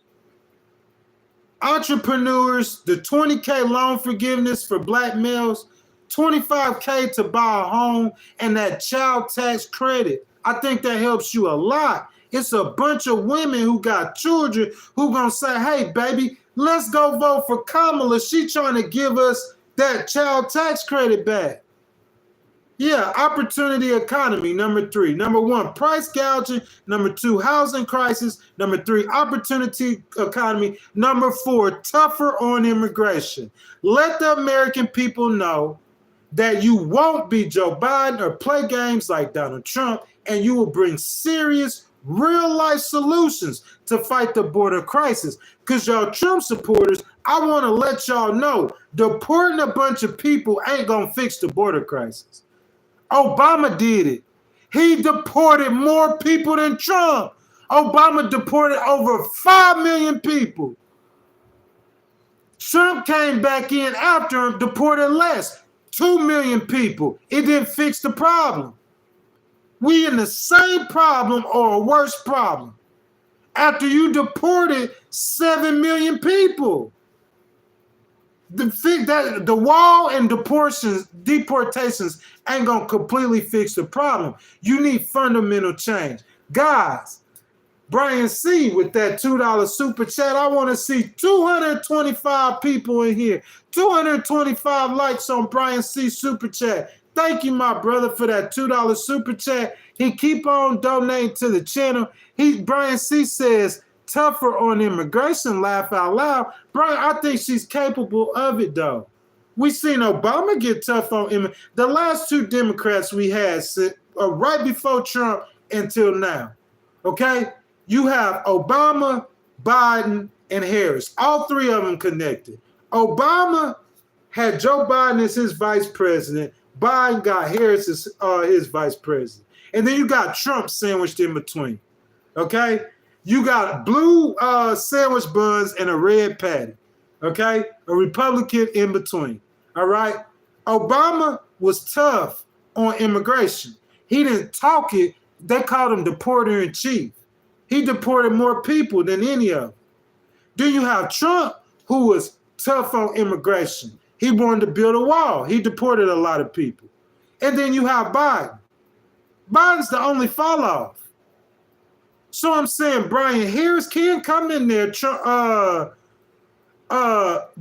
Burns, he gifted a Legal Wars podcast membership. I appreciate that, my brother. Thank you so much for that membership. Guys, if y'all want to become a member of the channel, it's only $1.99 to become a member. I see Bandito was gifted the membership, so I appreciate that, John. But guys, listen, Bandito, he getting on MAGA. Bless up, Kev, my boy, bless up, Kev. He says Trump has no moral compass, guys. I'm going to get down there in the comments in just a second. Tougher on immigration. Brian C. said that. He said laugh out loud. But Brian C., the problem isn't to deport people. The problem is to fix the system. No one wants to talk about the hard stuff because it doesn't sound good in a campaign rally. Get more amnesty judges don't sound good in a campaign rally. Making the amnesty process quicker doesn't sound good. That's how you fix the problem. Deporting people sounds good. Oh, they're eating the cats and the dogs. Here comes Trump with his cape on. Hold up, where my cape at? I'm going to get it. This is my Trump cape. Javon, I thank you for that $1.99 super chat. He says Trump never offered any real on the border. Sir, everybody right now, go like Javon's super chat. I'm finna act a clown real quick, Javon. I apologize. Everybody, please go like Mr. Javon's super chat, guys. I want to see 215 likes on that. Thank you, my brother, for donating to the channel. But guys, let me get my Trump cape on. I'm Trump. I'm Superman, right? So you got a problem with Haitians, too many Haitians at one. Look, Joe Biden, I understand you want support, yada, yada. You just don't let that many of them in at one time because they've stopped it. So I'm saying they let too many in. So you let too many Haitians in the community. Here comes Trump. He got his cape on. Oh, they're eating the cats and the dogs. Here I come. Look, he doing it for the people. So it sounds better and looks better for me to go to Aurora or for me to go to Springfield and say I'm going to deport these people. It sounds and look better. But what I'm saying, Brian C., that does not fix the problem. It doesn't fix it. Before Trump got in office, he deported 5 million people. Obama deported 5 million people. That's facts. Trump get in office, he talking about 12 million illegals. He going to deport all of them. He said that again. Somebody in the chat said it's 20 or 23 million people in there. So we checked Trump on that. We checked him on that. Bro, you can't deport 23 million people. You don't have the money or the resources. You can't pull that off in 4 years. So Fox News host told him, oh, you mean the criminals? You gonna deport the criminals? He said, no, I'm deporting all of them. You can't. He said that last time. You only deported 2 million out of 12 million. So he sounds tough, but deporting people alone ain't gonna fix the problem. Deporting people and building a wall alone won't fix the problem. What will legitimately fix the immigration problem is what Joe Biden told her to study. That's going to fix it. What's the root causes of making people want to leave their home? Guys, we're all Americans. How many? Listen, bruh, I don't know about no $10,000, $20,000, but you give me about 50, 60,000, I'm going to Italy. I'm gone, out of here. Lake Como. I could live the rest of my life on Lake Como. You feel what I'm saying? The Amani Coast or whatever. I could spend the rest of my life there. But what I'm saying is going to make me want to leave my home. Think about it as an American. Things that's bad enough to make you want to leave your home. That's getting to the root of the problem. Do we understand that? That stuff ain't pretty. It's complicated. It's hard. It takes time to figure it out. You can't just give money to them foreign countries like you doing to Israel because they so full of corruption. You can't give money to Venezuela. The people will never see it. So you can't just fix the problem by giving them money. What's making them people want to leave their home? How many of us want to leave our home? Or you say, oh, Houston ain't your home. Biloxi your home. Or you say, Biloxi ain't your home. New Orleans your home. America's my home. Dude, I go to Italy. That's a country I love in Europe that I live the rest of my life in. But it's not my home. What makes people want to leave their home? That's how you going to fix the migration problem. Not deporting people, not building a wall. Trump got y'all drinking that Kool-Aid. It sounds good, but it's not going to fix the problem. So, VP Harris, tougher on immigration. You need to deliver policies that let the American people know that you won't be Joe Biden or play games like Donald Trump, and you will bring serious, real-life solutions to fight the border crisis. Guys, tell me she hadn't done that already. That needs to be her closing argument. Tell me she hadn't. Because I told her that. I didn't tell her that, but I came on, as Bless Up Kev, I came on the stream, I said, hey, no, separate. Let people know you're not Joe Biden. Don't play no loyalty cards and nothing. It's about winning and losing. That's what it is. If Donald Trump is the threat that Joe Biden been saying he is, he shouldn't care about his ego and her trashing him. If Joe Biden been saying Donald Trump is a threat to democracy too. So if he's a threat, whatever it takes for her to win, let her win. He should swallow that pride and let her trash him to win that election. If he that much of a threat. If you care that much about your grandkids, that's what I'm saying. So tougher, and we seen that. We seen her go on Fox News, and Brett Baer threw it to her, and she handled it. She knocked it out the park. I'm not Joe Biden. I'm gonna bring a fresh new generation of leadership. That's what we heard her say. She said playing games like Donald Trump. We've heard her say that. He wouldn't pass the border security bill. We need comprehensive immigration reform. We heard her say that. And real life solutions. So yeah, get back to that, baby. That's number 4. Number 5, standing with the allies. Let the American people know that you are standing with U.S. allies, Israel and Ukraine, and you will be strong against Putin, China, and Iran. Let the people know that. Okay? There's an opportunity in Israel for a peace to get a peace deal. There's an opportunity. There's an opportunity in Ukraine to get a peace deal. There's an opportunity. But guys, I mean, if you guys know, like I know, if Trump get in there and he got peace for everybody, you know what I'm saying?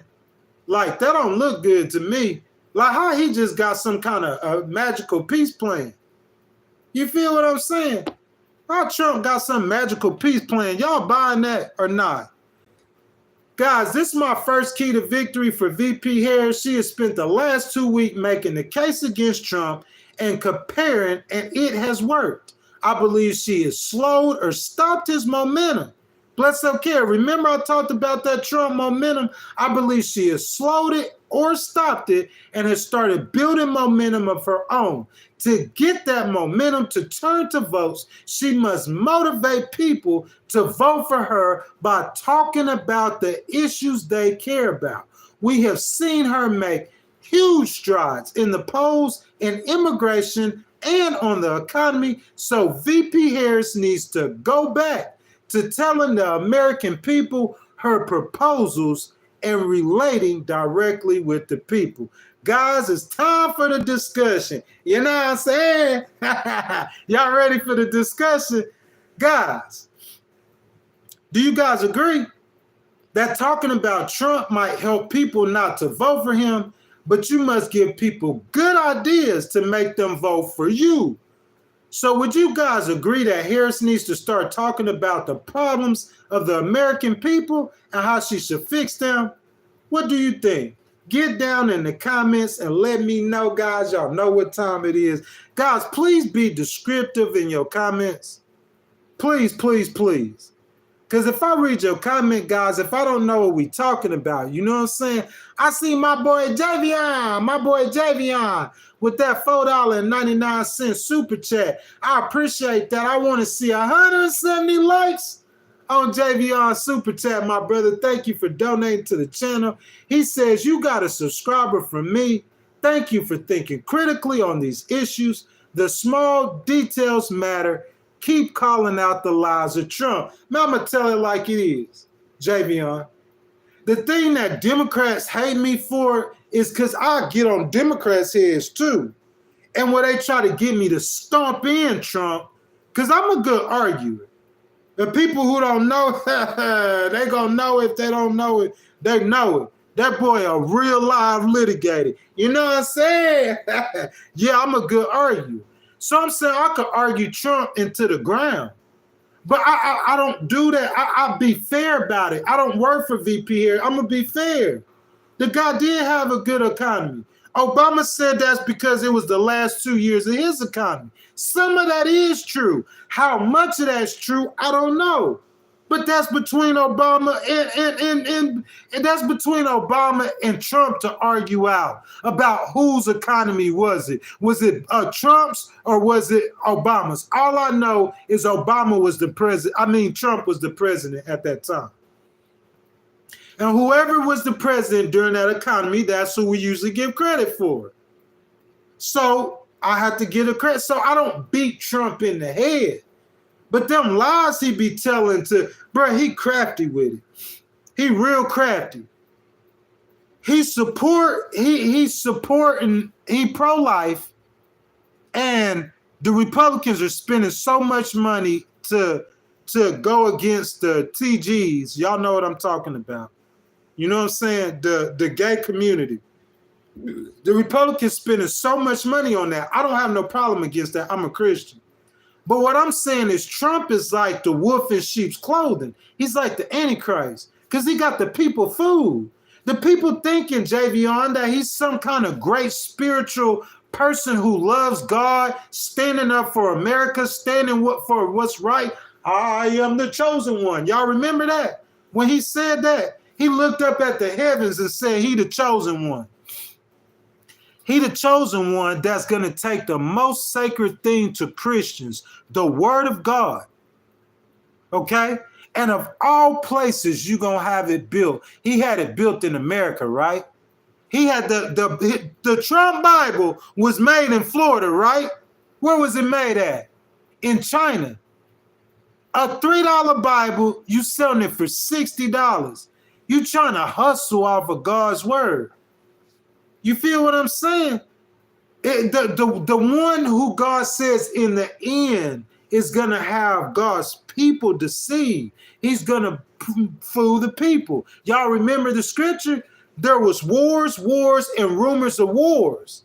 And there was a leader who rose up, who came up with a peace plan for all the wars. Y'all remember that? He made the economy work. Y'all remember that? He had the answers to all the world's problems. But at the same time, that Antichrist, he gave the power to the beast to dominate the world. I ain't going to do that to you, Trump. But I could shed some light that'll make Christians scared to death. I start reading them scriptures to you off my brain, homeboy, without opening up no Bible. That if I shine a certain light on Trump, you're going to see horns. Listen to what I said. If I shine a certain light on him, you're going to see horns. But the reason why I don't do that is because I don't know. He might not be that person. It might just be business as usual. The Antichrist might be 20 years from coming. We don't know. All I'm saying is it looks suspect with that. It looked real suspect. It looked kind of scary to me, JVR, and that's why I'm not voting for him as a Christian. Ain't you don't let nobody as a Christian. Who your loyalty to as a Christian? Your loyalty is to a man and Donald Trump, or it's to God. The word of God is the most sacred thing for a Christian that belongs to God. And this man is making a mockery and trying to make a profit off the Bible. Enough said. That's my whole argument. Listen, hold up, Javion. He says, name a few things that Trump will do better than Kamala. Brian Winters with that $4.99 super chat. Brian, thank you for that $4.99 super chat. Donate to the channel. My brother, I'm going to get to that in just a second. But listen to this. This man is trying to make a profit off the word of God. So any Christian in here, Brian C., buddy, I'm not picking on you. You know I got love for you. Brian C., me, you, and God, let's have this conversation. Me, you, and God, the creator.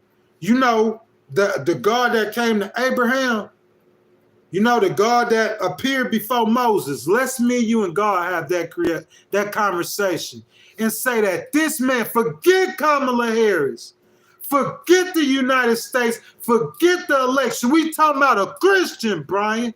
Me, you, and me and you are before the holy creator who we pray to at night.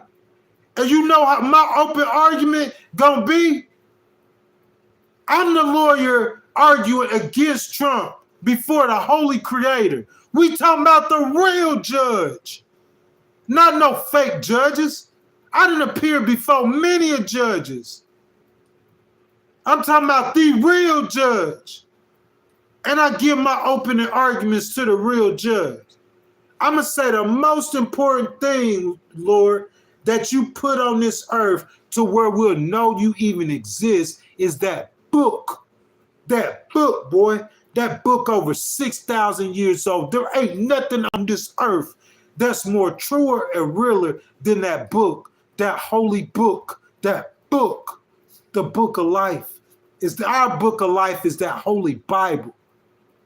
And you gonna make a mockery out of it. What you think God gonna think about it? You know what I'm saying? What y'all think? So guys, let me start segment number 3, okay? I said I gave Harris 2 keys to victory. Her first key was, for VP Harris, to make the argument why you're a better candidate off of your policies. That's key number 1. The way you do that is how she did it the first time. Price gouging, housing crisis, opportunity economy, tougher on immigration, standing with the allies. That doesn't mean that she doesn't aim at Trump.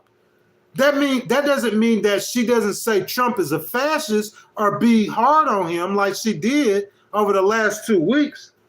But I'm saying that means that she don't put that focus there. She could still say that. She need to focus in these last 7 days, starting on Tuesday to Tuesday. She need to start focusing on how she's going to help the American people. So my second key to victory for VP Harris, okay? Key number 2, okay? Talk more about the rich tax cuts. Tax cuts for rich people. How it won't help the average man. I think she could connect with that, okay? Her key number 2 will be to work like heck. Key number 2, work like heck. Bro, listen. I'm going to tell y'all why. The little details that JVN is talking about, okay? These little details, okay? Starting on Monday, all the way through Election Day, I want to see 3 rallies a day from the VP in battleground states. Remember, VP, we like hard work. Hard work is good work. Let's get to work. Let me tell you something. I'm going to tell you why. Of course, y'all see the obvious reason that her going to when we seen her go to 3 battleground states and once, that did something. I'm finna speak on what that did. Not only did she talk to voters in her 3 prime locations in one day, but look, this is what it does. Let me get to it, okay? All right. Now look, Not only is the most important thing for her to be doing right now is meeting with the voters and continually introducing herself, but politics is as much about truth as it is about the optics. Or, like Javion saying, it's not about the truth, but it's about the optics. It's about how it looks or what people think. That's not why I wouldn't do good in politics, because I'm all about the truth. But politics, they don't care necessarily all about the truth. It's about the optics, okay? The American people seeing her hustle, seeing her go to 3 different states in one day, seeing her hustle hard like that, that does something for the voters. It shows them, okay? Where y'all heard this at? About her hustling for votes. What network you heard it on? You heard it on CNN? Stop lying. You heard it on MSNBC? Stop lying. Y'all ain't heard this nowhere. Listen, it's about the optics, bruh. The American people seeing her go hard like that, seeing her hustling for them voters, it shows them that if she's willing to work for the vote, she gonna be willing to work for me too. Tell me where I'm wrong at. The American people seeing her going hard like that and hustling for them votes, it shows them something about her, something she ain't never got to say out her mouth. They like, golly, because I know I thought that. Think about the logistics of this. I got up at 5 in the morning. I got on a plane and flew from the observatory to Pennsylvania. I get off the plane 11 o'clock. I'm in the car, like I'm doing the rally thingy, kitchen table. Finish that at 12, shake some people's hand, get back in the car in the motorcade, go to the airport, and then fly to Michigan. I ain't even got time to eat. We in Michigan at 1 or 2 o'clock. Do it all over again. Get to Wisconsin. Don't get home to 2 o'clock. Gotta get up at 6 a.m. in the morning. Think about the logistics. It's regular people who will see her working hard like that, and that'll tell them something about her that she never has to say out her mouth. She never has to say, do we want to get to know you? Let me see you work hard like that. 3 states in one day, 3 rallies in one day. The American people gonna be like, golly. She'll work hard to win for herself. She'll do it for me. Y'all tell me where I'm wrong. Okay? Tell me where I'm wrong. So if that helps in multiple states, like we seen on October 21st, her go to Michigan, Wisconsin, and Pennsylvania in one day, with Liz Cheney doing the kitchen table town hall thing like that, helped her tremendously. I want to see a solid week of that. 3 stops in Wisconsin in one day. 3 stops in Michigan. 3 stops in Pennsylvania. 3 stops in North Carolina. 3 stops in Georgia. Do it every day to November the 5th. You know what I'm saying? At the same time, use all the surrogates and coordinate them. Both Obamas, both Clintons, AOC, all the big timers. Bro, think about it. She out there 3 stopping a day. She connecting with the American people. She got Michelle Obama over here. She got Barack Obama over here. She got Bill Clinton. She got Hillary Clinton. She got surrogates. Bro, it's too much going on. The Republicans can't compete with that. Tell me where I'm wrong. As far as the battlegrounds go, I think VP Harris should equally focus on the blue wall states. I think she won Pennsylvania and Wisconsin. That's my opinion. We're going to look at the polls in a second. But I think she's going to win Wisconsin and Pennsylvania. That's my belief. I really do. If y'all don't have to believe me, look at the number of people who voted in Pennsylvania so far. The number. Y'all talk about how the Republicans' numbers are up in Georgia, and they up in North Carolina. Yeah, they are up in a lot of states. Early voting. Not in Pennsylvania. Because in Pennsylvania, if the Democrats are outvoted 3-1, you say, don't look at that. Yeah, look at that. It ain't a lot of Democrats, but it's more Republicans voting for Harris than it is Democrats voting for Trump. I can promise you that. It's more independents voting for Harris. You look at them numbers in Pennsylvania, independents and Democrats versus, and then go research. I'm gonna let y'all researchers go research in the 7th district and the 10th district. Research the polling. I think she win in Pennsylvania. I think she win in Wisconsin. Michigan, I think, is still up for grabs. Don't stop going to Pennsylvania or Wisconsin. Concentrate on them harder. But Michigan, I put Michigan in the same category as North Carolina and Georgia. Like, if you ask me, look, Arizona, I would leave Arizona out. If anything happened in Arizona, I would send like AOC, Obama, somebody. I would be through with Arizona. Okay, in my opinion, Arizona that's a wrap. Okay.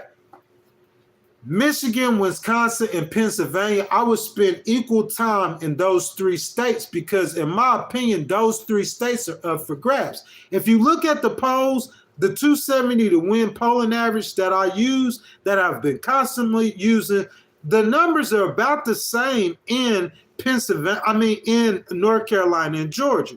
He has a solid 1+ point lead on her in North Carolina and Georgia. Michigan, not so much. Bless up, Kev. You remember how Michigan went for Trump and for 2, like we looked at that on my polls. The momentum moved to Trump. Not so much. Just like I said, she got that momentum back. But I think that in Georgia it's the same thing, bro. I think she'll surprise you in Georgia. In the Republican polls, she winning in Georgia. But in the average of the polls, Georgia don't look good. North Carolina don't either. Michigan looks better out of those 3, but she needs to pull Michigan, North Carolina, or Georgia. I think she wins Pennsylvania. Spend most of your time in Pennsylvania and Wisconsin. In my opinion, she needs to go to Wisconsin more. I understand the strategy. It's only 10 electoral votes. But you need Wisconsin and Nevada. She needs both of them 2 states. She needs Nevada too, just in case. Okay, we're going to get to that later. But like I said, in my opinion, her stronghold in the battlegrounds is Pennsylvania and Wisconsin. Michigan, North Carolina, and Georgia are up for grabs. I think she wins Nevada. She keeps campaigning in Nevada. Arizona, I will watch it. With the polls being readjusted and the strength of the Democrats' ground game, I think Vice President Harris is in position to win this. So, guys, we have got back to the discussion, guys. It's been about 2 hours, guys. Y'all been riding with me. I appreciate the support. We back to the discussion now, guys, okay? If you haven't liked the video, I ask that you like the video, you'll subscribe to the channel, you'll hit the notification bell. Most importantly, guys, that super chat is still wide open. Anything you want to get off your chest, go ahead and super chat. We'll get to it, okay, guys? So, guys, back to the discussion. Here's my question for y'all. So, guys, what do you guys think? Do y'all think VP Harris will win the blue wall? Which states you think will win? So, where you at? Where my boy at? Where my boy at? Brian C., where you at? What states you think she gonna win? You think she will win at all, or do you think Trump will win? Guys, please be descriptive in your comments so when I read them, we can have a discussion. Feel free, and I welcome everyone to jump down in the chat and let's have a discussion, okay? So, guys, I'm back. You know what I'm saying? Your boy back. Let me get down in the chat, man. Let me see what you guys are talking about. What we talking about? I see my girl Mita. What's up? What's up? She says Trump is losing. Gully the Ghost says laugh out loud bots. I hear you, my brother. Everybody in here not bots, though. You feel me?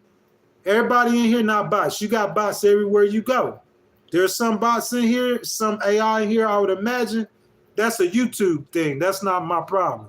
Bandito says, is Elon challenging the coal market? I'm not sure what you mean about that, Bandito. What you mean? Aloha Kitty says, Madam President Harris. Yes, baby. Aloha Kitty, baby. I would have to say it's starting to look that way. I'm serious. I think so. I think some Republicans might really be surprised. I really think so. Bless up Kaz says, Harris don't need Joe Rogan to win. Trump does. Joe Rogan not going to win him no election.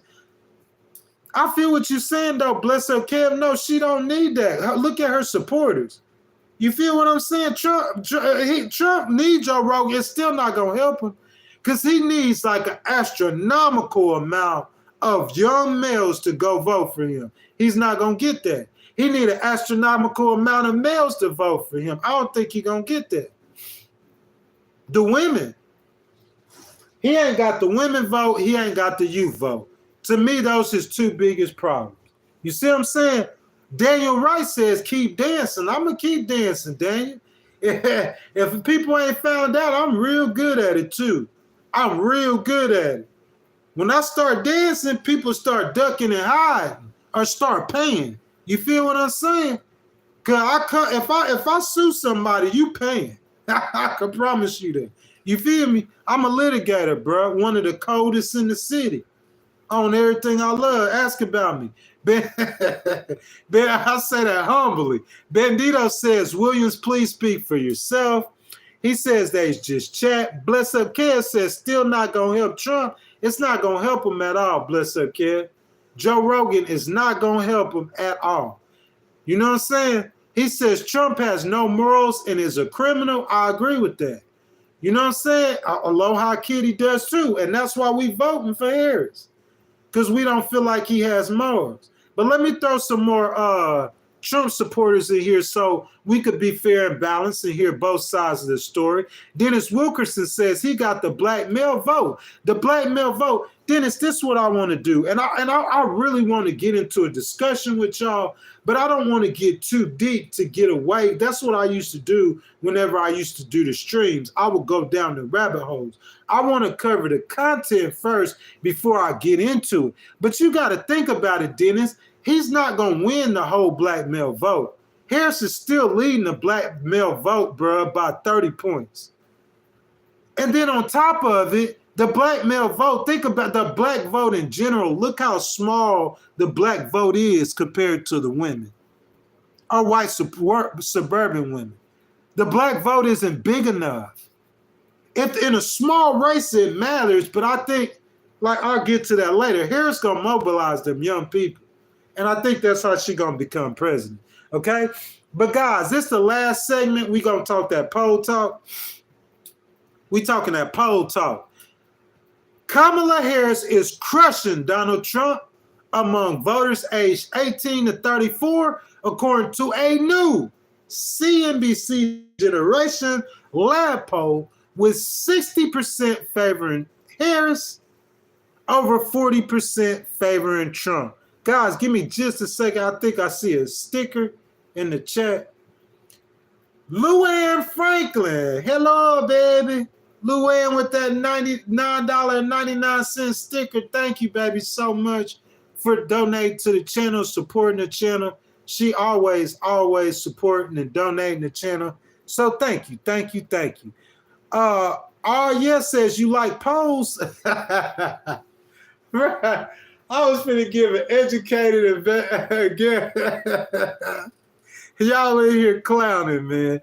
Benito, with that $9.99 super chat, I got two $10 donations, guys. I appreciate that.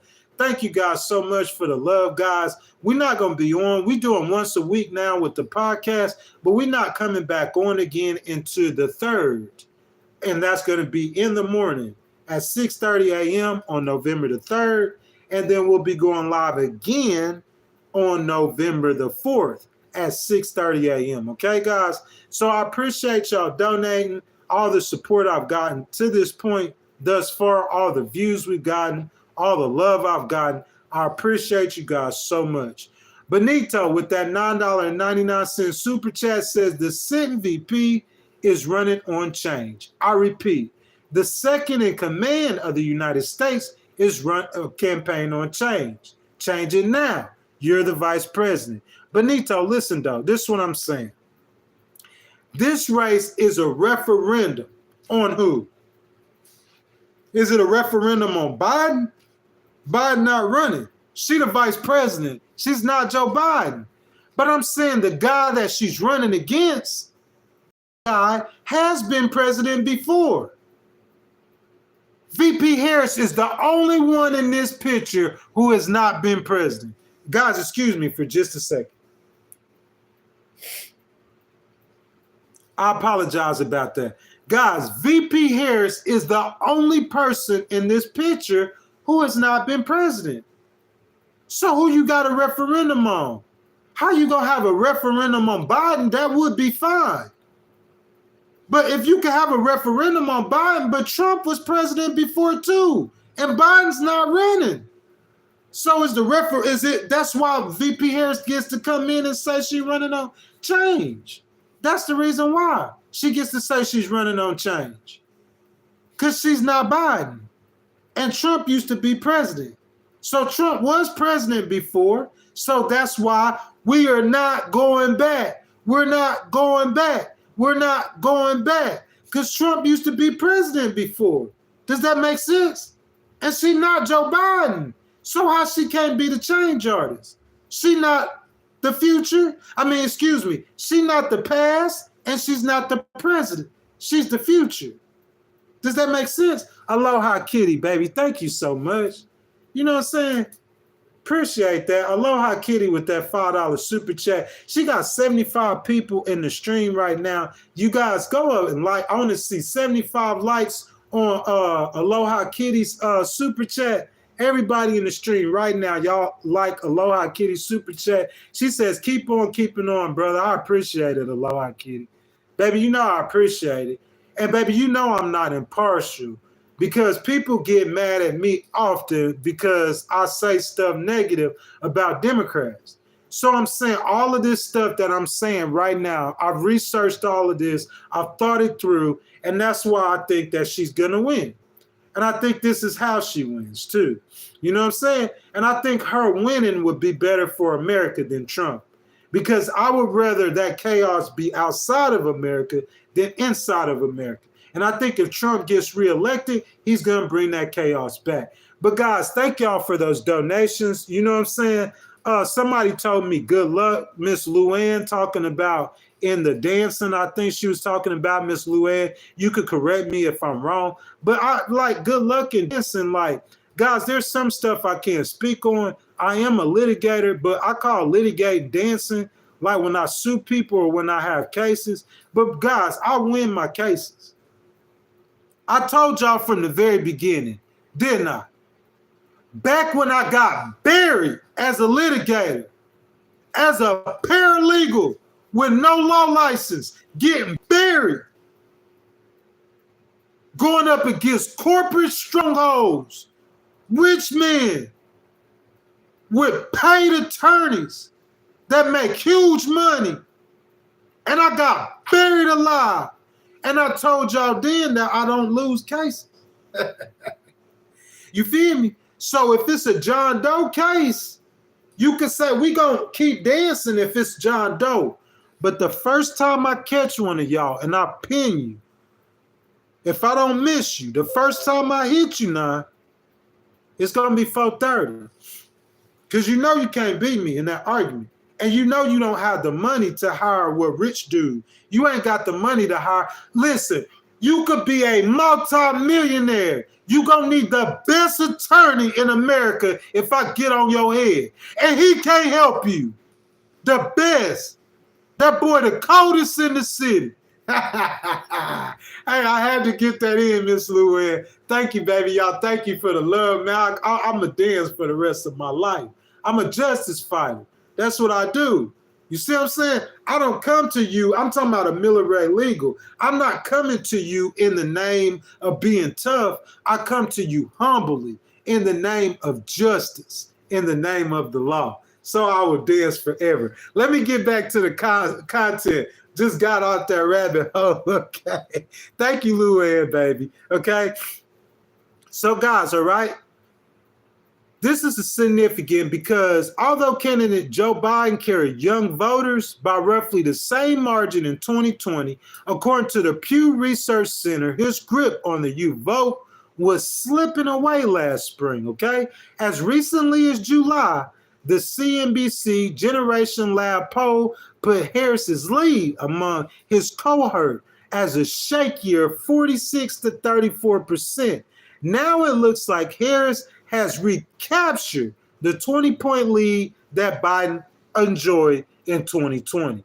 The Harvard Youth Poll, which in September recorded an even larger 30-point lead for Harris among likely voters, the Yale Youth Poll, which earlier this month put Harris's lead at 22 points among likely voters, and the University of Chicago Generation Forward Youth Poll, which in August had Harris leading Trump by 9 points. But the bigger news these days is that Kamala Harris may recapture the over 65 vote, a much larger block that hasn't gone Democratic in over a generation.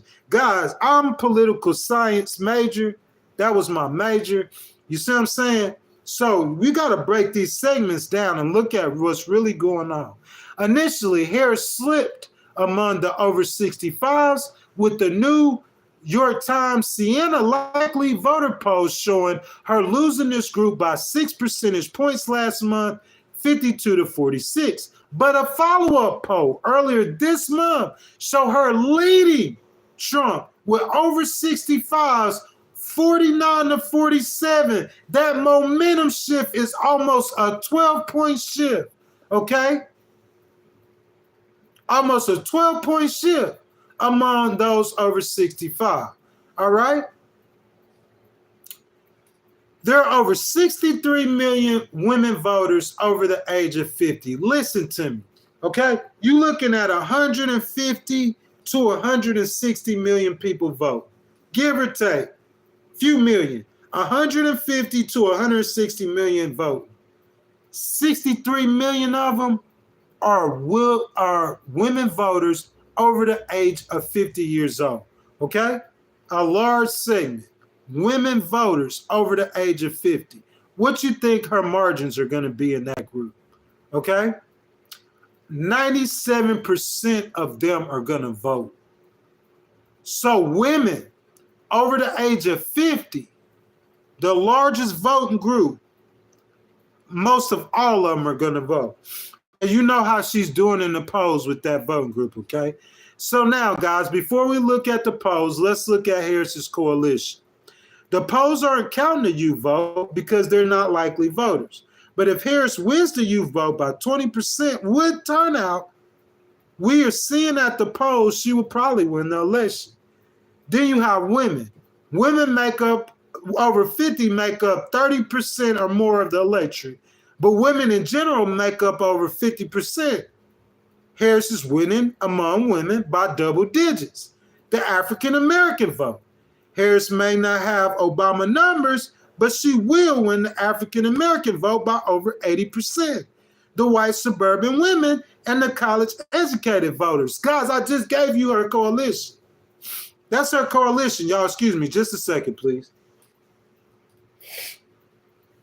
That's her whole coalition, guys. Her whole coalition. Women voters, youth voters, suburban white women, African American, and who else? That's her coalition. Whole coalition. The last time we looked at the 270 to win polls, Trump had a lead in 6 of the 7 battleground states. After seeing VP Harris amp up her schedule, do every interview known to man, and even do the Fox News interview, I knew Trump's momentum would be stifled. Let's take a look at the polls and see what the numbers are looking like. So guys, bless up Kev, we down to about the last 30 minutes. You see what I'm saying? Bless up, Kev. You still in here? We could go ahead and give that warning. So, guys, what I'm finna do right now, guys, I'm finna pull the 270 to win presidential polls up real quick.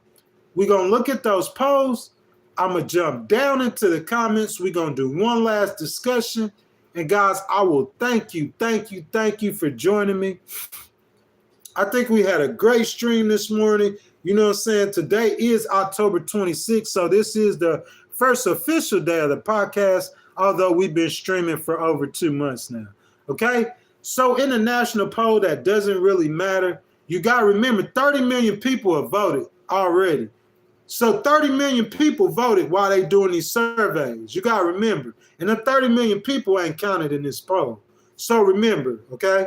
So in the voters that's remaining, in the national poll, Harris leads Trump by 0.5 point. You know what I'm saying? We see the national polls are tightening. I also did a stream about that, how Harris could win the electoral college and Trump might get her in the popular vote. I did a stream about that. But the national polls are tightening, though. But Harris still made, this is an average of 13 polls, 270 to win polling. The last poll taken today, it shows Harris with a 0.4 percentage point lead. So she's beating him by less than a point, which means that it's a tie leaning to Harris. And an average of 7 polls in the state of Arizona. The last poll conducted on October the 25th shows Trump with a 1.5 point lead, which means that it is basically a tie race, but it's leaning Trump, leaning hard Trump. Georgia, the average of 7 polls. The last poll taken October the 25th shows Trump with a 1.2 point lead in the state of Georgia, which means that once again, it's a tie race, but it's leaning Trump heavily. Michigan, bless up, Kev, if you still in here, 2 weeks ago, when Trump first started gaining that momentum and the Republicans first started saying it was going to be a blowout, a landslide, is because we seen in our 270 to win polls, Harris had lost a 2 or 3 point, I think it got up to a 4 point lead in Michigan. So a week and a half ago, she had lost this lead. She lost this lead a week and a half ago. We look at the state of Michigan again, though. Harris has regained the lead as I predicted. That momentum has been stifled.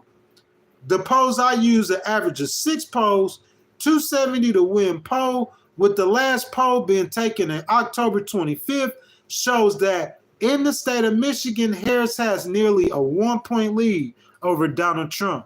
Okay? To me, that don't bode well at all. We can look at the state of Pennsylvania, okay? Y'all excuse me. In the state of Pennsylvania, it's a tie race, just like everywhere else. A slight tilt towards Trump. This is an average of 7 polls. The last poll taken yesterday, October 25th, shows Trump ahead in Pennsylvania, 48.1 to 47.4. Remember how many people voted in Pennsylvania? Okay, if I'm not mistaken, over 2 million people or somewhere in that, that's a lot of people in Pennsylvania. How many people gonna vote in Pennsylvania? I don't know, probably about 10 million. It might be 20% of their population is voting, and she got a humongous lead. So looking at that poll to show Trump with a 0.5 point in Pennsylvania, if I was Trump, that would give me the chills, okay? If you break them numbers down, I don't care what the Republican in polling, telling you. I'm telling you this. Pennsylvania, he in trouble. In North Carolina, again, it's a tie race, 49 to 47.9, an average of 8 polls. Last poll taken October 25th shows that Trump has a 1.1% lead, which is basically a tie race. But it's kind of tilting towards Trump in North Carolina. A lot of people voted in North Carolina as well. But I think that poll might be a little bit more accurate. In Nevada, it's a dead heat. Trump leading by 0.3 points, less than 0.5% point. 6 polls in Nevada, October 25th. It's a tie race, but Trump, it's a slight tilt towards Trump.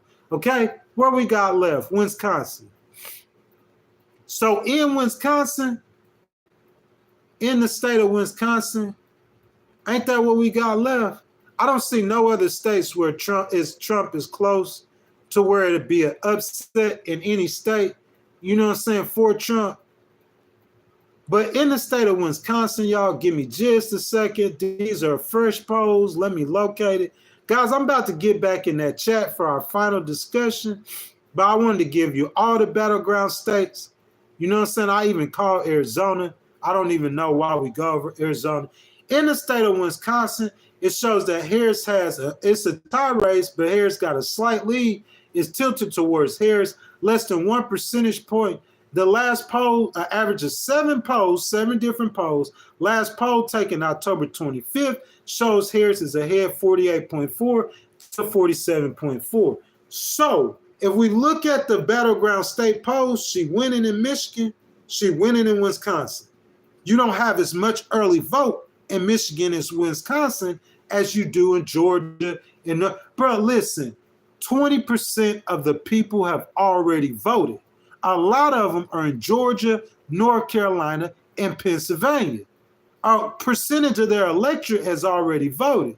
So if I'm looking at these recent polls that shows Harris ahead in Wisconsin by less than a point, not that many people voted in Wisconsin. So I'll take that at face value. If I look at a poll in Michigan where Harris is ahead by less than a point, not that many people voted in Michigan. I'll take that in face value.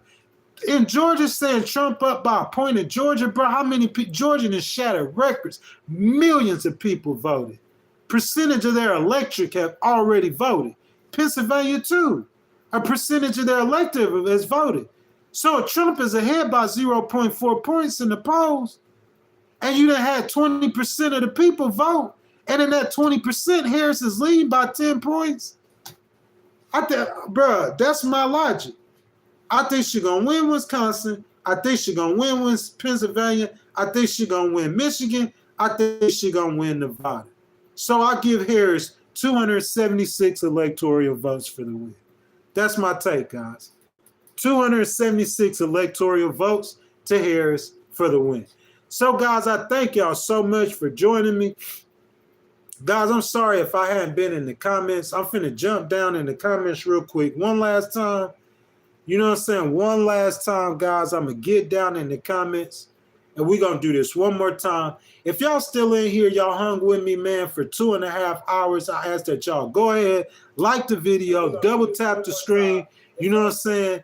That you'll hit the super chat button if you guys want to talk about something. I thank you guys for the donations already. You know what I'm saying? But, guys, let's keep going. So I see Husky Mom. Husky Mom, good morning, baby. She said Biden led by 21% overall. He lost by 1%. That's what I posed. Biden lost what by 1%?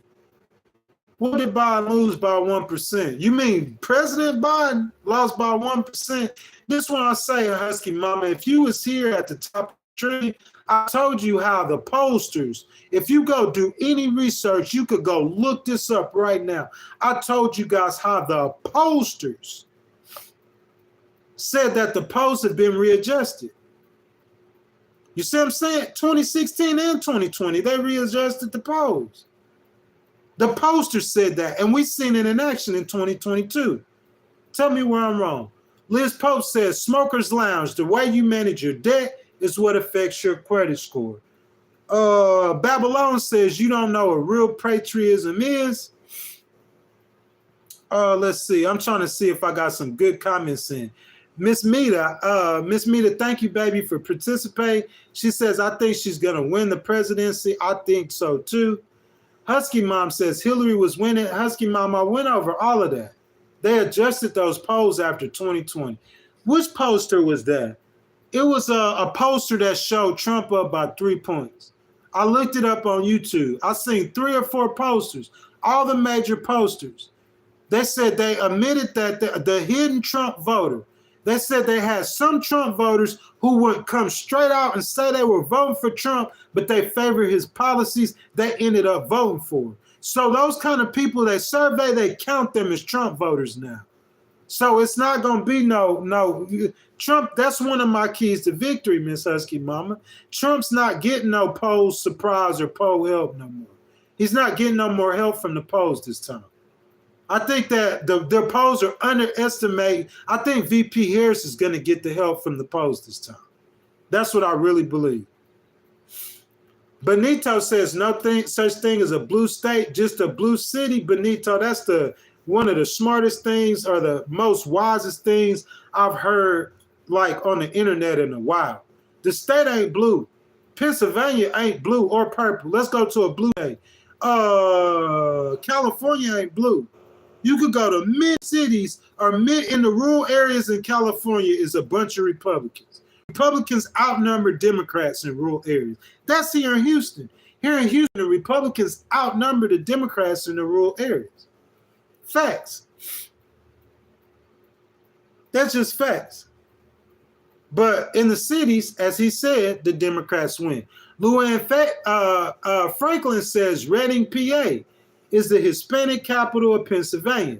He did not research us to know he should have been taught messed up immigration. We have a large immigration population. Miss Luann Franklin, yes, ma'am, baby, I understand that. And Pennsylvania does. You know, I mean, I guess like he ain't done that bad with Hispanics. You know what I'm saying? He hasn't done that bad with Hispanics, but I agree with you 1,000%. Guys, I got a couple more comments I'm going to read, and then I'm going to have to get out of here, guys. I've been streaming for over 2.5 hours. So let's see. Benito says, how are those cities doing? A lot of them aren't doing good, but some of them are doing good. Mita says, smash the like button and don't forget to subscribe to the channel. Your support to the channel is appreciated. Mita, thank you so much, baby. You hear me? I appreciate you, girl. Love you. You feel me? Guys, again, I'm going to be streaming again on November the 3rd and the 4th.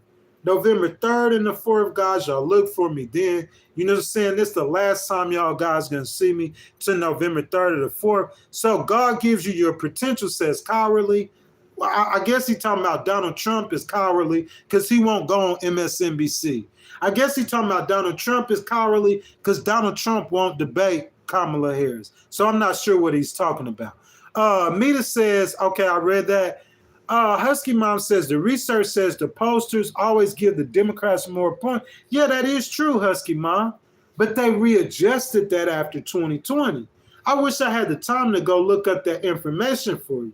The pollsters said they look at 2016 and they was like, what?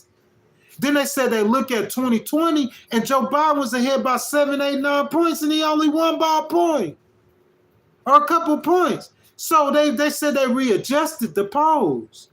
This is what they said. They said they would do the surveys and they would have somebody on the survey who wouldn't say they were voting for Trump.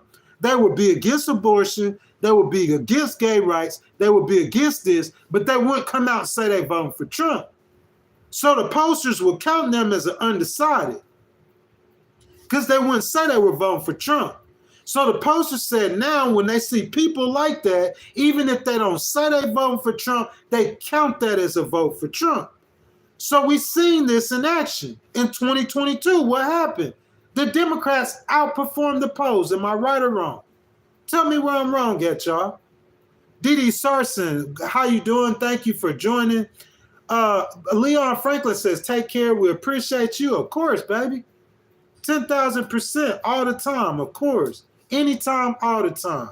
You know what I'm saying? I'm going to stand on business. I'm going to stand on principle. I'm going to stand on truth. I think VP Harris is cool.